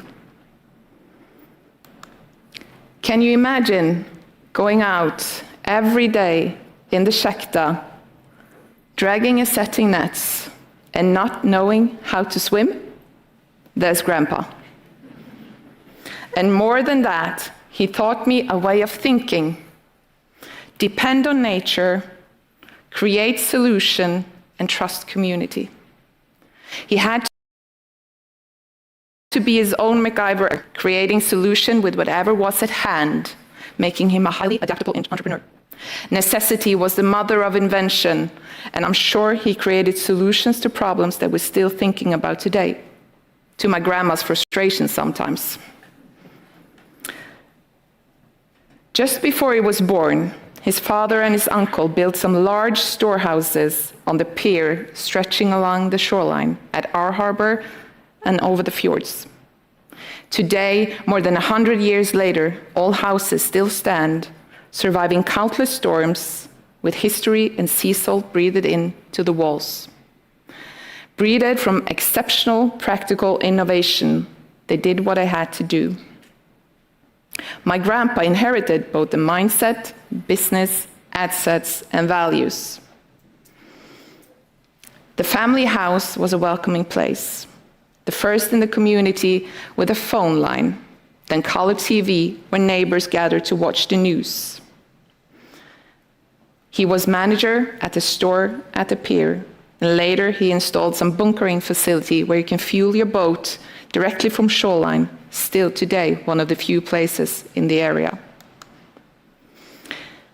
One winter, some Scottish fishing boats came to our harbor seeking shelter from a storm. My grandpa did not speak a word English. The Scottish did not speak a word Norwegian, and they had no money. But with hand gestures, body language, mimics, and trust, my grandpa gave them food, shelter, and gasoline. That was his language, trust. That was his legacy. He said to me, a lot of people learn it, but not a lot of people learn to use it. Stril, where it's a culture where we learn to provide to each other, to rely on inherited knowledge of local currents, reefs and weather patterns, knowledge gained through generations, understanding the shifting temperament of the sea, a temperament you might find in the Stril himself. Grandpa did not just build business, he built belonging, independence that knows when to lean on others. Legacy is what we inherit. It echoes through generations. As a mother and in business as a mental coach, I wanted to reflect on that. Who am I? Because identity matters. I wanted to reflect on the power, resilience, strength, and calmness of the people that grew up like me. If you see me skiing down the mountains today, you probably laugh, as I'm clinging for my sticks for dear life. I can't seem to find ease. I'm nervous both for me and for my kids. On the coastline, I'm the complete opposite. You can find us in a boat, fishing, jumping, swimming, kayaking, paddling, whatever it is, we're exploring, and my mind is at ease, my state is calm. To be a Stril is to learn to live with and off, together with, the rough nature that surrounds us. It gives us values, strength, and knowledge, and courage that I don't think we are fully grateful for. To teach my kids to enjoy a sunset as we're balancing the waves, I'm truly grateful for. One fast move, one unconscious moment, and you go deep in. But it learns you that you can always try again, adapt, learn, and try. As a mother, my calm is strong when we are exploring the coastline. As my husband says, it's fascinating to see how calm you are as your son at 8 are paddling across the fjords on the board on his own, or your girl going for a long swim. We are building memories together, connections to feelings of who we are. Stril is that, a way of being, calm where other panics, independent yet always grounded, innovative out of necessity, grounded in legacy, mindset, echoed through generations. A Stril knows when it pours, the wind is strong and the waves are crashing. That's when we learn the most. When we lead from who we are, and the strategies we choose become braver, calmer, and more sustainable. We must recognize our identity, discovering that life is a replica of how the sea shifts every day. Whatever our identity is, it's not an obstacle, It's a genuine source of strength and unique advantage. We don't have to create a new reality, we just have to believe in the one that we already live in. That is Stril, innovated out of scarcity, dignity born from work, born from each other, and a daily agreement to live with nature, not against it. So here's your invitation to name your anchor. Where do you belong so deeply that your story becomes generous, that your strategy becomes brave, and your state becomes calm? For me, that is the sea and the coastline. You need to find yours, stand in it, build from it, and thrive in it. In a world of shifting economics, industries, and technology, transformation will not come from pretending to be somewhere we're not. Transformation will come from authentic people and places who know who they are and act like it.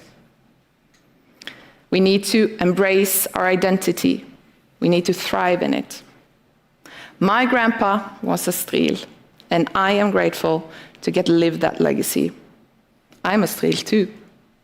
And I can see when my kids are steering their way, I can see the calm in the storm echoing forward. That's our legacy.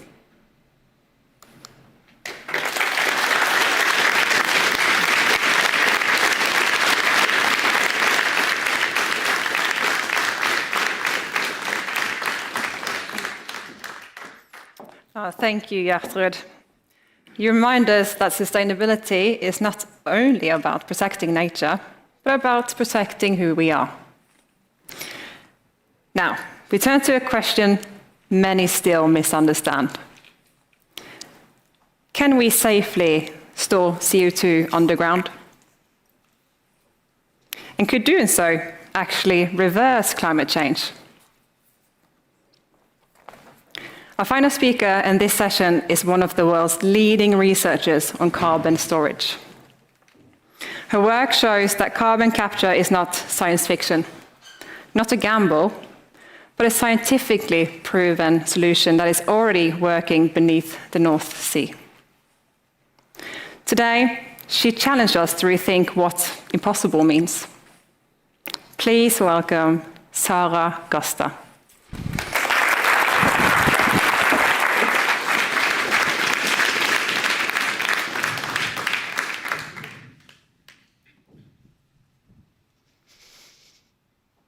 Let me start with a paradox.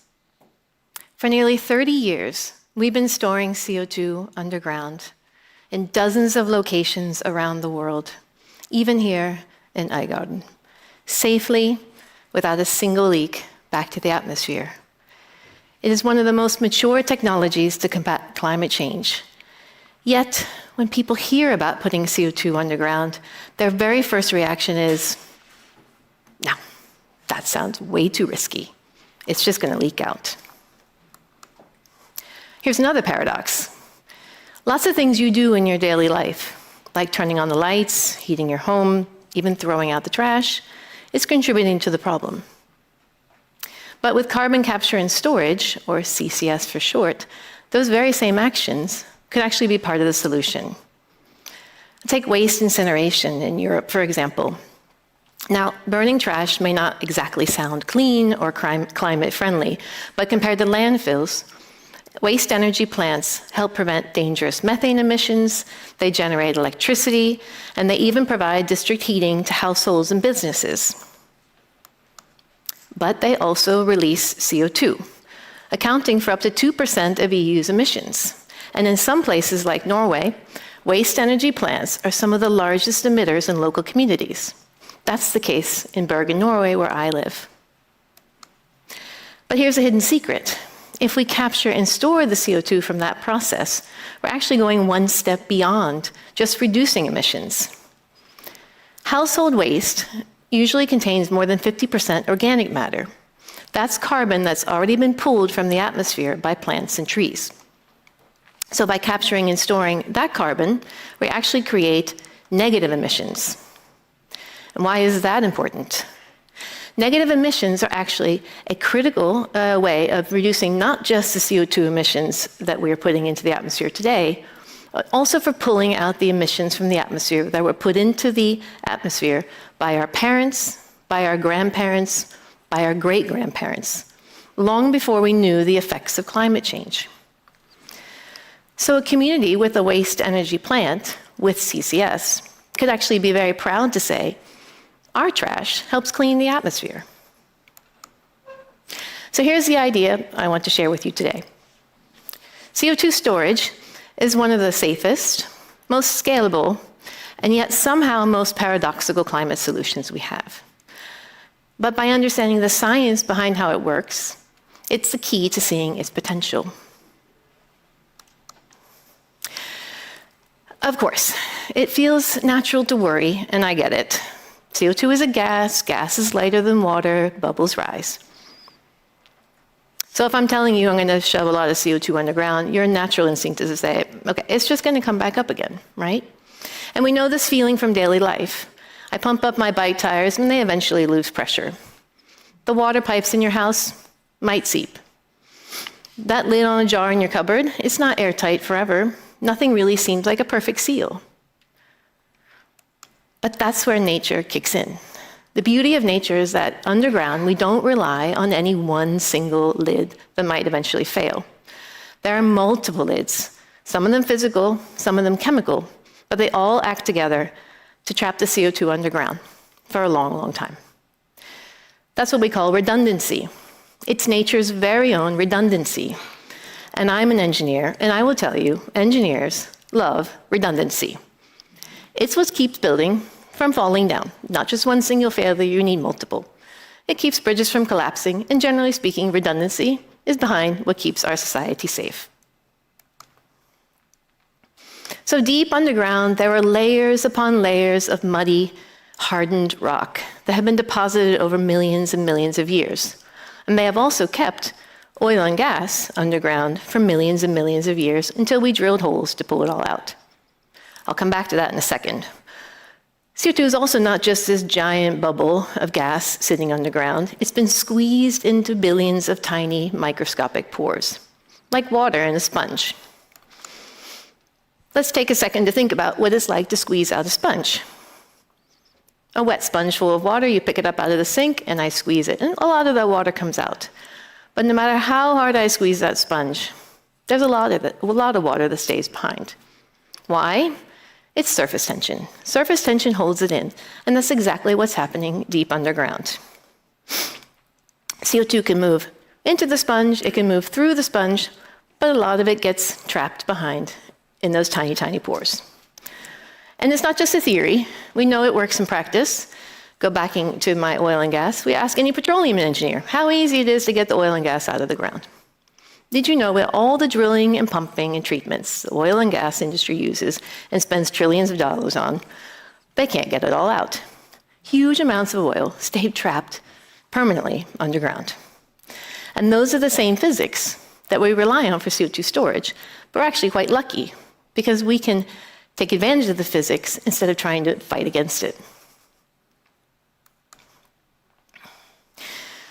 Now another seemingly paradox. CO2 is not poison. I mean, you wouldn't want to walk into a sealed room full of it, but we're breathing in and out every day. It's in our oceans, it's in our forests, our farms, our backyards. It's part of the natural carbon cycle of life on Earth. Every year, the Earth's carbon cycle pumps billions of tons of carbon from the air, the land, and the ocean, a vast natural exchange that's like the heartbeat of our planet. Our emissions are actually really quite small compared to this flow, only a few %. So the problem isn't that CO2 is unnatural. The problem is if we put way too much of it in the wrong place, the atmosphere. And even those small imbalances, just a few % every year, has been enough to tip the whole climate system out of whack. So back to that leakage problem. with all this background CO2, it is in fact pretty hard to detect a leak. Small leak, you would need the most advanced technology, a lot of money, and quite a lot of luck. And it takes even more CO2 for it to make any difference for the plants and trees and animals living nearby. And so, of course, we're going to keep a very close eye on storage projects. We don't intend for them to leak, and we certainly don't believe it. And that's, of course, the most responsible thing to do. But what I'm here to say today is that the real danger is not a leak from storage. The real danger is failing to store CO2 in the first place and just letting billions of tons keep piling up in the sky. So instead of focusing only on leakage, let's think about another seemingly paradox: abundance. Suitable rocks for CO2 storage are all around us. Geologists have mapped hundreds of years' worth of storage, and that's enough room for thousands of billions of tons of CO2. Thousands of billions of tons of CO2. What does that even mean? That is enough storage to capture all the emissions from every cement plant, steel mill, and power plant in Europe, not just for a decade or a century, but multiple centuries. The numbers are indeed staggering. So when people start hearing these kinds of numbers, thousands of billions of tons, okay, there's no leakage, but isn't the surface of the Earth going to start to bulge to make room for all of this? Well, again, no. There's physics. We're putting CO2 very deep underground, thousands and thousands of kilometers. The pressures are immense, and CO2 is compressed into a very dense liquid. It takes up way less space than what it does in the air. And it's not sitting in these vast caverns, it's spreading out into all these tiny microscopic pores and creating a layer of CO2 on top of a lot of salty water that has been there already for millions of years. So how, again, do we picture these physics? So I go back to my lowly kitchen sponge, and I want you to imagine scaling it up. Really, really, really. 100-meter thick sandstone, a slab of rock, extending for kilometers and kilometers in every direction. Remember, it's buried very deep, and it's filled with that salty water, but how do we picture the scale? This is the skyline of Manhattan. Building after building, block after block. This is, in fact, the size of a typical CO2 storage reservoir, sandstone, in both the extent, but also the height.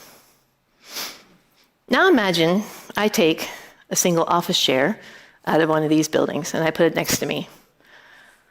That's about a cubic meter of sandstone. That cubic meter of sandstone holds hundreds of billions of tiny microscopic pores. And if they were empty, I could put 0.5 ton of CO2 in that office chair. That's about the same amount of CO2 you would emit flying from Europe across the Atlantic, just one way. So every year, a project like this is injecting millions of tons of CO2, about 2 million of my office chairs. But again, where is the CO2 going? It's very dense, but it's still lighter than the salt water that's already filling up these buildings. So CO2 will rise up, just like all of the elevators, all the way to the top. And it's prevented from going any farther because why? The layer upon layer of muddy rock extending 2 kilometers up into the sky, acting like a roof and keeping all of that CO2 in place. And even after millions and millions of CO2 have been put into these skyscrapers, it still only takes up enough space to fill just the top floors of each one. And from the surface, 2 kilometers up, you won't notice a thing. It's kind of like the insulation in the ceiling above your heads. It's there, silent, just doing its job. It's always hard to get a sense of these scales, and it's, okay, one more thing. If you take a library of bookshelves, these are bookshelves, you imagine, these are filled with salty water, kind of like my skyscrapers. And I take my new CO2, and what do? I'm not going to take the books off the bookshelves, I have to put them somewhere else. But actually it's possible, and you know this intuitively. I take a new book, and I can usually fit a new book somewhere in there. There's always room for one more book. That bookshelf's not going to give. And I take this, again, a new project, and I find a new spot, nestle a new book in there. And I take this project after project across continents over the entire globe. And I think you should try to get a sense of the true scale of this. This potential library for CO2 is so vast, it could hold those thousands of billions of tons of CO2. Abundance is not the problem. The real problem is letting all of this become sitting unused while we keep letting emissions rise. So we have the space, we have the science, we just need the will to scale it up. So let's go back to where we started. The paradox of carbon storage is that something that seems so risky is in fact one of the safest climate solutions we have. And that something relatively invisible could make such a visible difference for our future. And that the very rocks beneath our feet or beneath our oceans have enormous possibility for taking our everyday emissions and turning them into long-term solutions for our world. So CO2 storage isn't about hiding problems. It's about revealing possibilities. And if we choose to use it, we can put a lot of carbon back where it came from, deep underground. And then we give ourselves a fighting chance against climate change. And we go from something that's a paradox to a possibility. Thank you.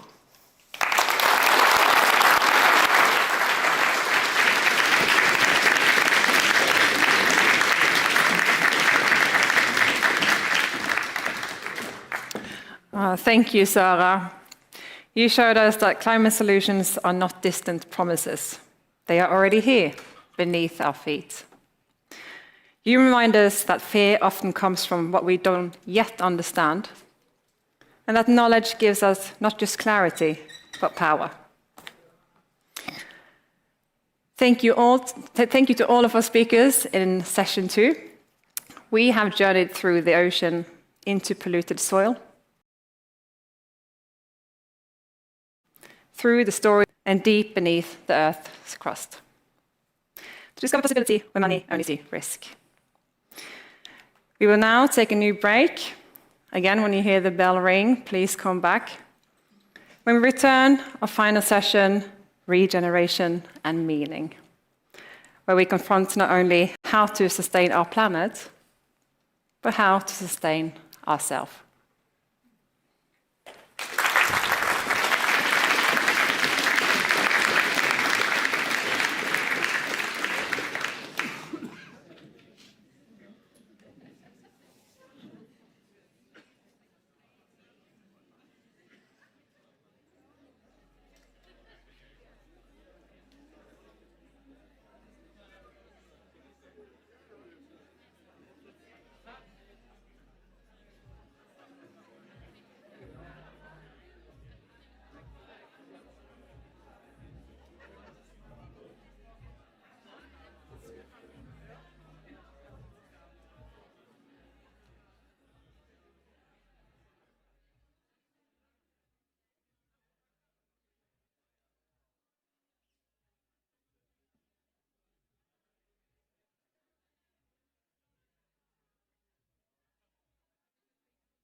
This is a day for curiosity and for skepticism, for inspiration and for action. The more you enter into it, the more you will take out. And now, on with the show.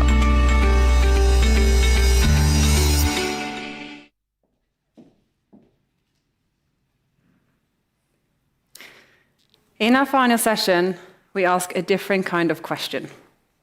Not just how do we reduce harm, but how do we regenerate life?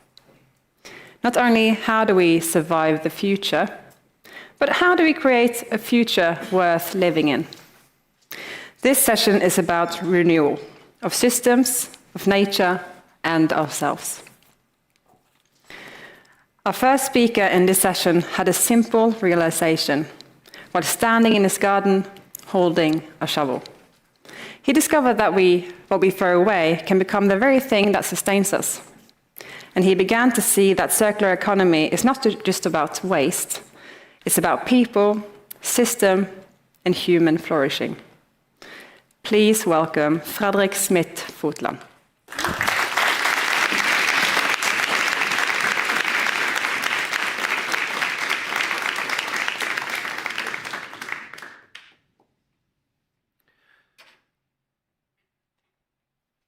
It was a beautiful summer Sunday, just as beautiful as you find them in Norway. The sun was high in the sky, the lazy wind was rustling the leaves on the trees, and a few drops of sweat was trickling down the small of my back. I was standing in my own garden, leaning on a shovel, and to be honest, I was admiring my surroundings. With a sense of pride, I realized that I had finally managed to grow something. We all know the feeling, huh? And it wasn't just something. All kinds of plants were sprouting and growing all over the place. Red, yellow, green, obviously, even blue. It was beautiful. And I was looking at the soil. That soil wasn't just dirt. It was living, it was alive, it was breathing. And I'd made it myself. I had made it myself from something most of us throws away. Food waste. The stuff my family had scraped off our plates, the old bread, the rather smelly fish, all the half-empty lunchboxes brought home from kindergarten and school. And at that moment, something clicked. I realized I wasn't just growing an idea. I was growing an idea in the back of my head. An idea that potentially could change everything. Like most people, I had lived in a world where we take, we use, and we throw away. We buy stuff, we use stuff, and then we discard stuff. It's just how our society works. It's how our economy works. It's called a linear economy. But what I saw that day, standing in my own garden, was something different. I saw a small circle forming, both practical and symbolic. And to be honest, I never thought that banana peels and yesterday's leftover would change how I see the world. Food waste became soil. Soil became new plants, and the new plants became food again. It's the essence of circular economy. It's so simple. It's obvious even. And yet, it's so hard to implement. And why is that? It's because we are creatures of habit. We're comfortable with what we know, even though what we know is destroying the world around us. We resist change, not because change is impossible, but because it's uncomfortable. It's hard. It demands effort from all of us. So, we'd rather stick to what's familiar, even if it's harming us. And that is why circular economy is so hard to implement. And circular economy in itself, it's not just a clever system, it's the only true base for real sustainability. And sustainability It's not just a clever buzzword. It's the only system that makes sense if we want anything to last.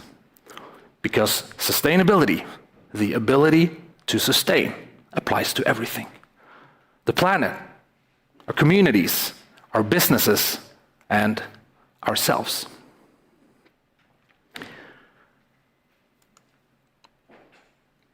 We throw away more than 30% of all the food that is being produced, along with the land, the water, the energy, and the labor that goes into it. At the same time, soil is being depleted to the point where it can no longer grow food. And then it isn't about food waste anymore.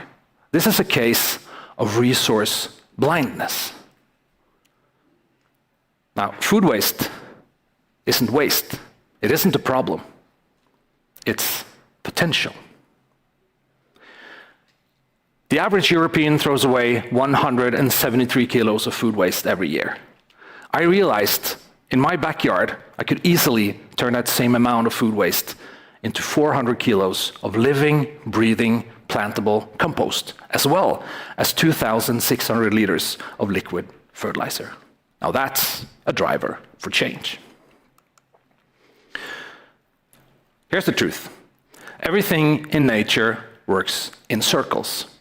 Everything is connected. That's what I saw standing in my own garden that day.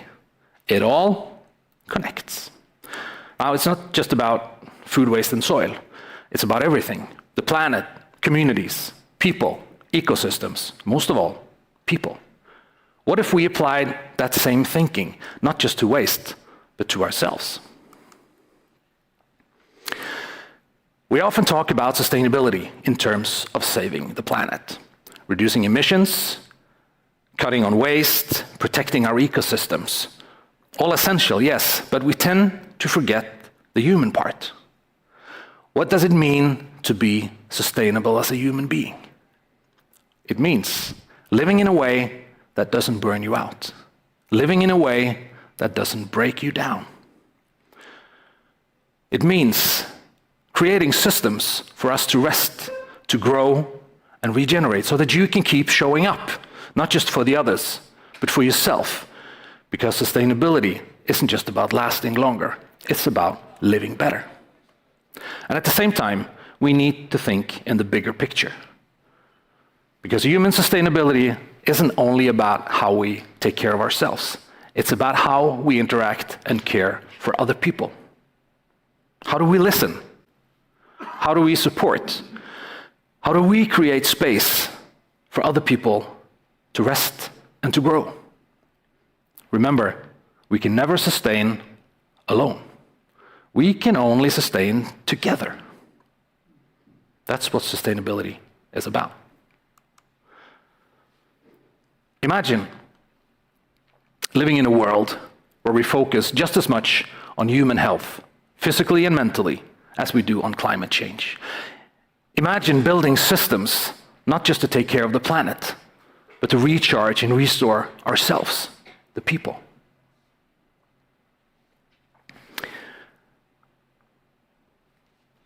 Where no one is left behind because of race, background, identity, or circumstance. Because sustainability isn't individual, it's collective. It's about all of us. When we value people equally, when we give everyone the same opportunity, when we treat every human being with dignity, we create a foundation strong enough to support real change. Now, whether we're talking about food waste or soil or ecosystems or people, one simple truth applies. Everything is connected.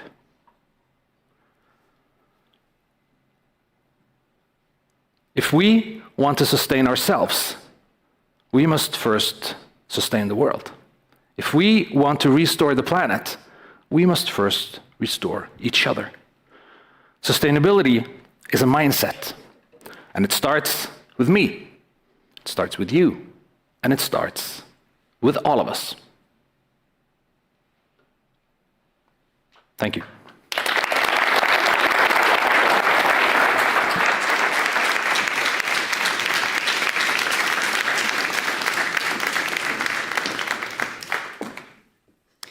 Thank you, Fredrik. You reminded us that sustainability is not a technical problem, it's a human promise. Our next speaker has walked further and deeper into herself than most humans ever will. 2.5 years ago, she stood at the southernmost point on Earth after skiing 1,130 kilometers alone across the coldest, driest and windiest continent on the planet. She wasn't born an explorer. She didn't grow up dreaming of polar ice. In fact, her journey began with illness, grief, and a need to understand what truly matters when everything else is stripped away. Today, she will take us there, not just to Antarctica, but into the question we will all face in life. What are you willing to carry, and what must you let go of to move forward? Please welcome Hedvig Hjertaker.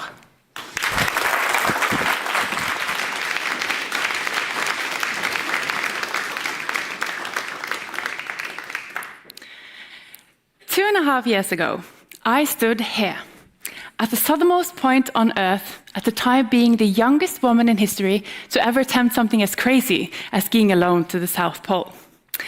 At this point, I had spent 48 days on the coldest, driest, windiest continent on Earth. I'd been all alone, carrying a sled weighing over 100 kilograms, and hadn't even seen a living thing in the entire journey because almost nothing can survive in such harsh conditions. And even though I skied while it was summer in Antarctica, the temperatures could still drop as low as minus 40 degrees Celsius. And if you, like me, thought Antarctica was flat, because it always looks flat in the photos, I tell you now that the journey to the South Pole is a constant uphill battle and always in headwind. But as in life, we don't always get to choose our storm, but we can choose how we carry it. Antarctica is located at the bottom of the globe and is bigger than both Australia and India combined. I traveled one of the most classic routes from Hercules Inlet to the South Pole, where I traveled a distance of 1,130 kilometers. Now, by the sound of this introduction, you might think that I should reconsider my hobbies, or that I was born with skis on my feet, or that the cold temperatures is like a close friend of mine. Well, it's not at all like that. I grew up in the city center of Bergen, a city between 7 mountains, with my 3 sisters, young mom and dad.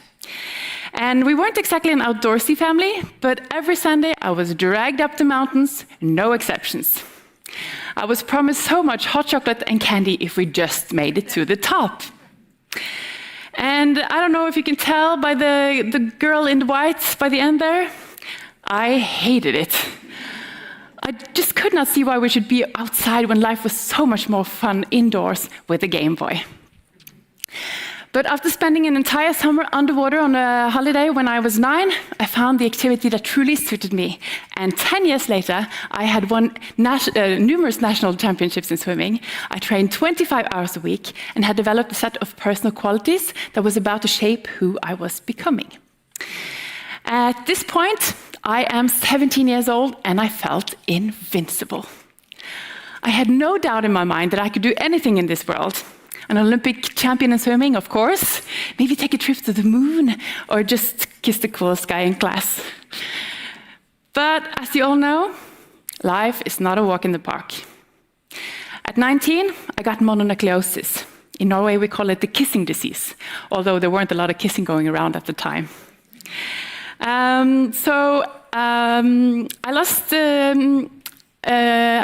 lost a bunch of friends. I couldn't train, I couldn't work, I couldn't study.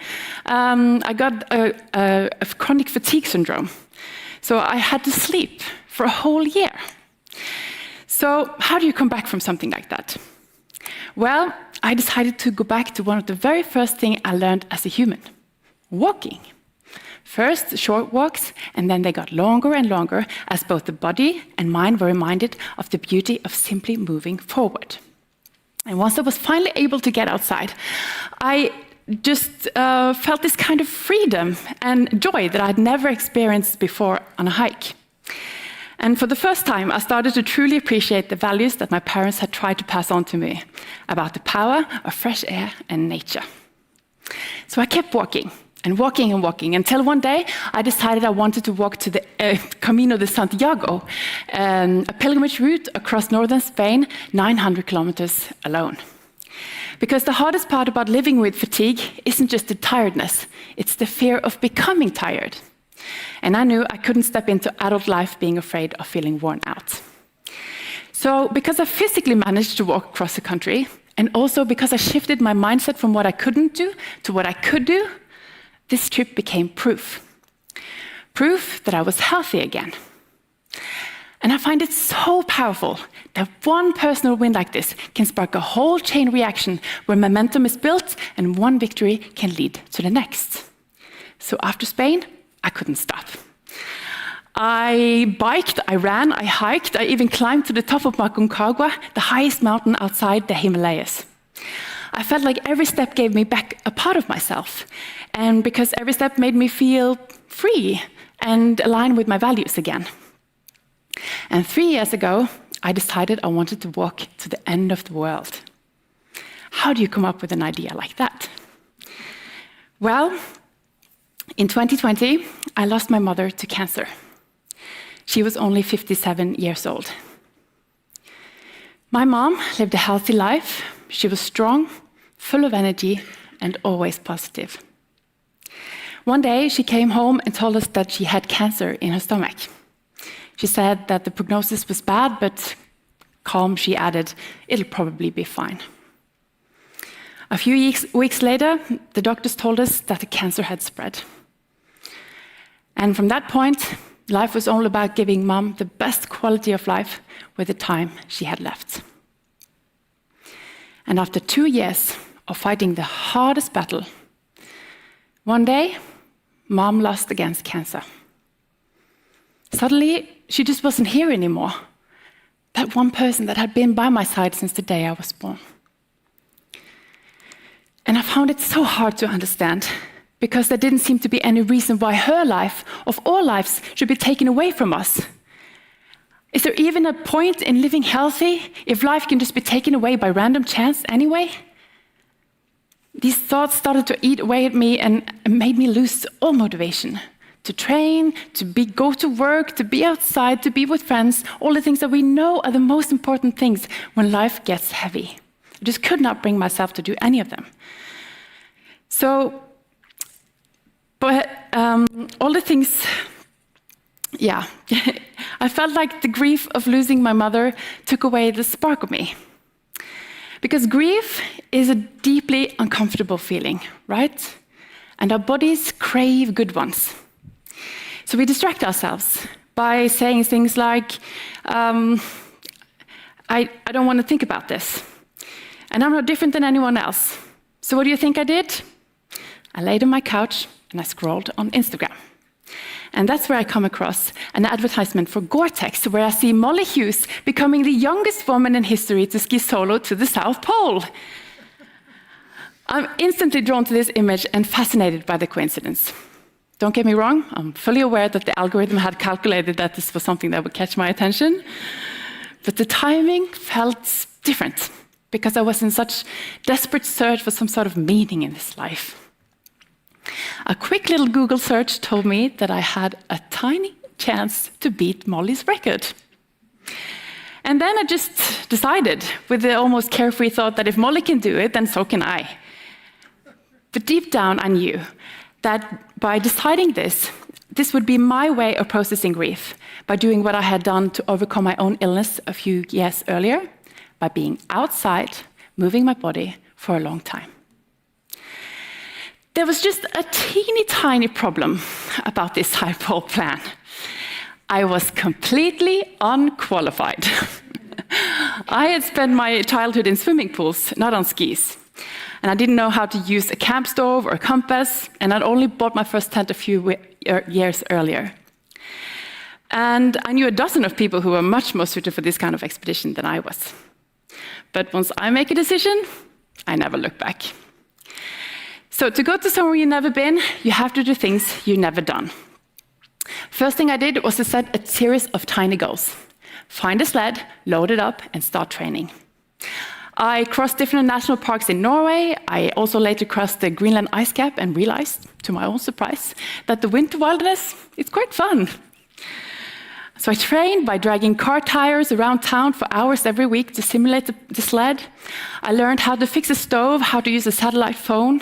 I did everything in my power to prepare. Still, I met people who said that I didn't have enough experience and I would never get the sponsors. And even that I wasn't mentally strong enough, even though they just met me. Some focused too much on my body, my weight, my gender, even my looks. And as this was a goal way outside my own comfort zone, I started to believe them and to doubt myself. I wondered, are they right? Am I going to embarrass myself? But I had already come so far. And to quote the polar explorer and author Øygarden, the one who says it's possible and the one who says it's impossible, they're usually both right. And as I had made it all the way to the start line of this expedition, things became crystal clear. I reminded myself that failure is not the opposite of success. It's a part of it. If I fail, I would learn. And more importantly, my value as a human didn't depend on a compass point in Antarctica. My family, they love me. Even though I've achieved things, or if I don't, they will always love me. And I had also done a full risk assessment. I was prepared for emergencies. And most importantly, I had promised myself that I would never take a risk that could end my life. My family had already lost a family member, and I would not do that to them again. And so I would go. Not because I was ready, but because I was willing. And honestly, you'll never feel ready to do the things that scare you. And that's simply because our brains are wired to protect us. And change always comes with a risk. So we protect ourselves by saying, maybe tomorrow, or I'll try next year. But waiting for later, that's a chance I witness not everyone gets. So I went off, confident, committed, ready to face anything except pneumonia. On day 2, I got sick. My head was pounding in my throat and chest was really, really hurting, and I had to remind myself of an advice I got from polar explorer Børge Osland before I left. He told me to focus on getting through the first 10 days, because that's when the body isn't used to the stress yet, that's when the routines are not in place, and that's when it's the shortest way back home. And so, because the body isn't, I found the right antibiotics in my medical kit, and I clung to that piece of advice. And when I was finally able to get outside of the tent again, I didn't aim for the South Pole. I just aimed to make it through lunch. So, because big dreams are too heavy if you carry them all at once. We carry them in pieces, one small step at a time. And honestly, I've used this 10-day rule ever since I got back from Antarctica. 10 days in a new job or a new hobby or a new relationship. Give it 10 days before you decide how it feels, because most storms feels impossible at the start. Antarctica has its ups and downs, but the hardest part is this. Every day, the same white, the same wind, the same direction. It's like walking onto a blank page without having any idea if you're any closer than yesterday. And maybe that's what it's like for the future, to look into the future for a lot of us. How do we know that we're moving forward if we don't have a clear goal? Lucky for me, I had a compass strapped to my chest and a clear goal, fixed in my mind like a lighthouse. So that meant I didn't have to focus on everything or the South Pole. I just focused on the next hour, the next hot chocolate, and the next latitude. Many days, I ended up talking to Pippi Longstocking. Do you know her? Yeah, the children's book character. Because before I left, people kept asking me, why go alone? And I don't know about you guys, but I didn't have any friends who wanted to come with me to Antarctica. And forcing someone didn't seem like a great idea either. But being alone for 48 days is tough, but it's also very honest. If things went well, I could pat my own back and be happy. If things didn't go well, I learned. And you learn a lot about yourself when there's no one else to blame. So if I could have brought someone, that would have been Pippi. Fearless, strong, and unshakably confident. And along the way, I started to give Pippi the voice of my comfort zone. You know, the voice that asks you to stay in bed just a little bit longer, hit the snooze button at least 10 times before you get up. The one that says it's too cold, too far, too tired. I started to give her that voice. And that meant that I had to talk back to her and started saying things like, come on, Pippi, I know you're tired, but we can do this. We still have so much more power left to give. And I had to step into this kind of weird but clear and brave leader. And in doing so, I accidentally became really good at self-leadership. So together with Pippi, we made it all the way to 90 degrees south. And out there in the cold, with everything I owned in a single sled, I learned what truly matters. You don't have to feel ready. Small steps is what takes you to the finish line. Fear is normal. And the most important thing, self-talk really matters. And together, it's not talent that takes you far, it's willpower. And in the end, you get to choose what you carry. Because people think this story is about Antarctica, right? But really, it's about something else. It's about what happens when you take away all the noise, all the notifications, the expectations, the extra weight, and you're left with just the essentials. Just what fits in your sled, just what fits in your heart. Out there, I learned that we don't get to choose every storm, and we don't always get to keep the people that we love. But we can choose how we carry them with us. Through our values, our courage, our belief that even when it's hard, we'll keep moving forward no matter what. So maybe the question is, what are you willing to carry? And what are you finally ready to leave behind? Because when the world gets brutally honest, that's when you find out what really matters and what truly lives in you. Thank you.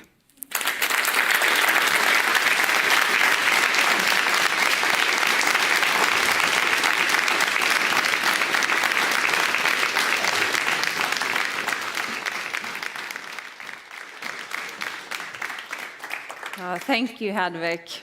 You showed us that the greatest expeditions in life are not measured in kilometers, but in courage, clarity, and the willingness to keep moving forward even when the direction is uncertain. And that is the spirit of TEDxØygarden. So, before we conclude, I want to acknowledge the partners who made this day possible, not because they sponsored an event, but because they invested in a community of ideas. This event has no commercial influence in content. Every partner supported us purely because they believe in knowledge, innovation, and the power of people coming together. So a heartfelt thank you to Agenda Vestland, Naturvernforbundet, Movi, NÅS, Sotra videregående skole, System AS, Hedvig More Design og Thon Hotel. Thank you. Applause.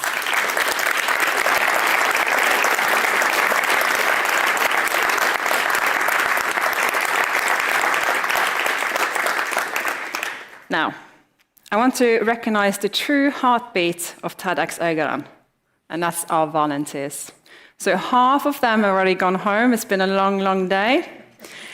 But every person you've seen with the TEDx button, they have worked for months, late nights, weekends, outside of jobs and studies, for no other reason than this. They wanted to create something meaningful for this community. So, can I please invite all of TEDxØygarden's volunteers to the stage, please?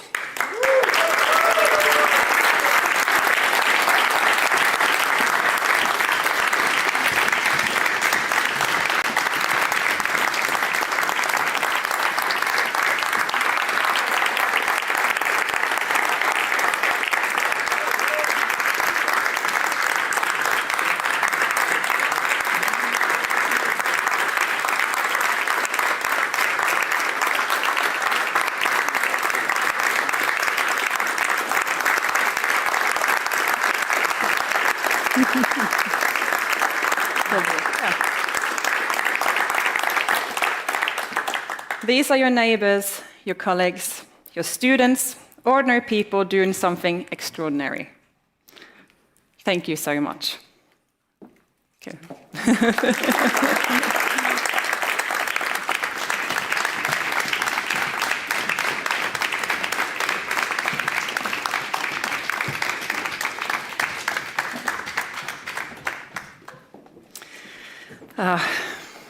Wow, what a day it has been. We have traveled across ideas, from persuasion and belonging to ocean and plastics, from identity and carbon to polarized and human courage. But TED is not about a program. It is about what happens next. The ideas you've heard today do not belong to the speakers. They belong to you now. Take them with you, talk about them at dinner, challenge them at work, let them spark something new.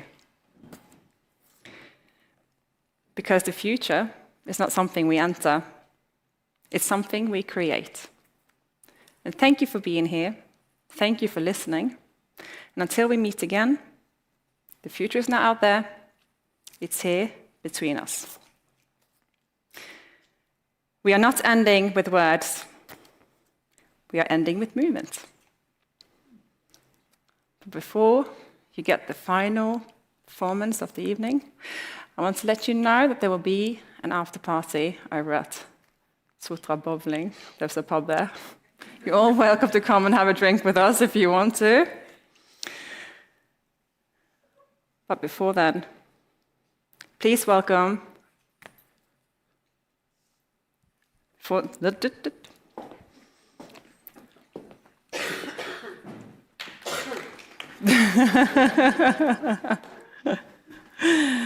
like I said, we're not going to end with words.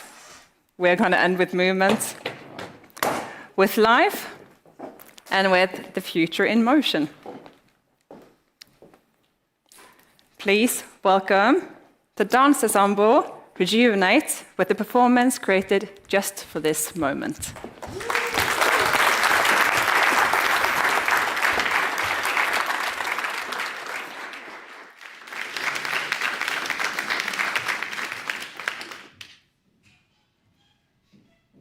Tell me we'll be alright.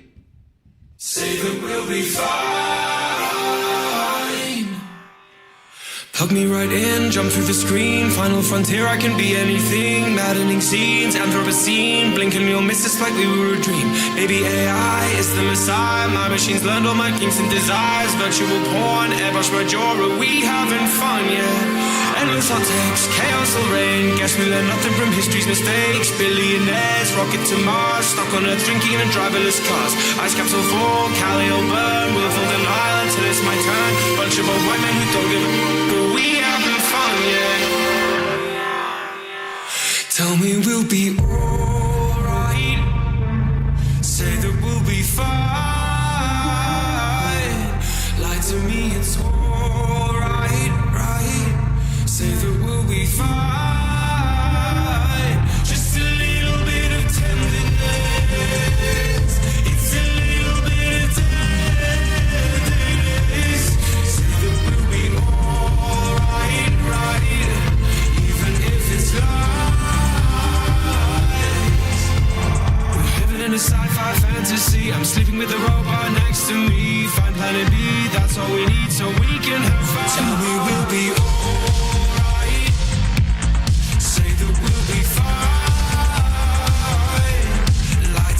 It's alright, right? Say that we'll be fine. Just a little bit of tenderness. A little bit of tenderness. Say that we'll be alright. Even if it's lies. Just a little bit of tenderness. It's a little bit of tenderness.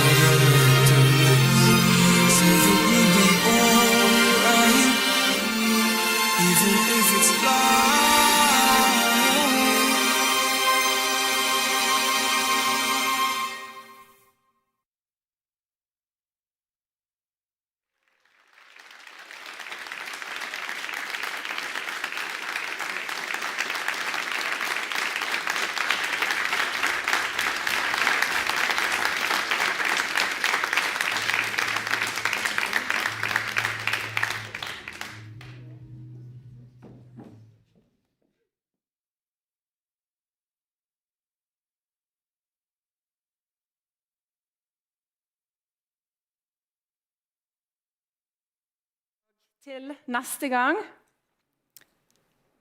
tenk på en god idé. Bli med i TED om du ønsker det. Må ha en fin kveld videre. Takk for meg.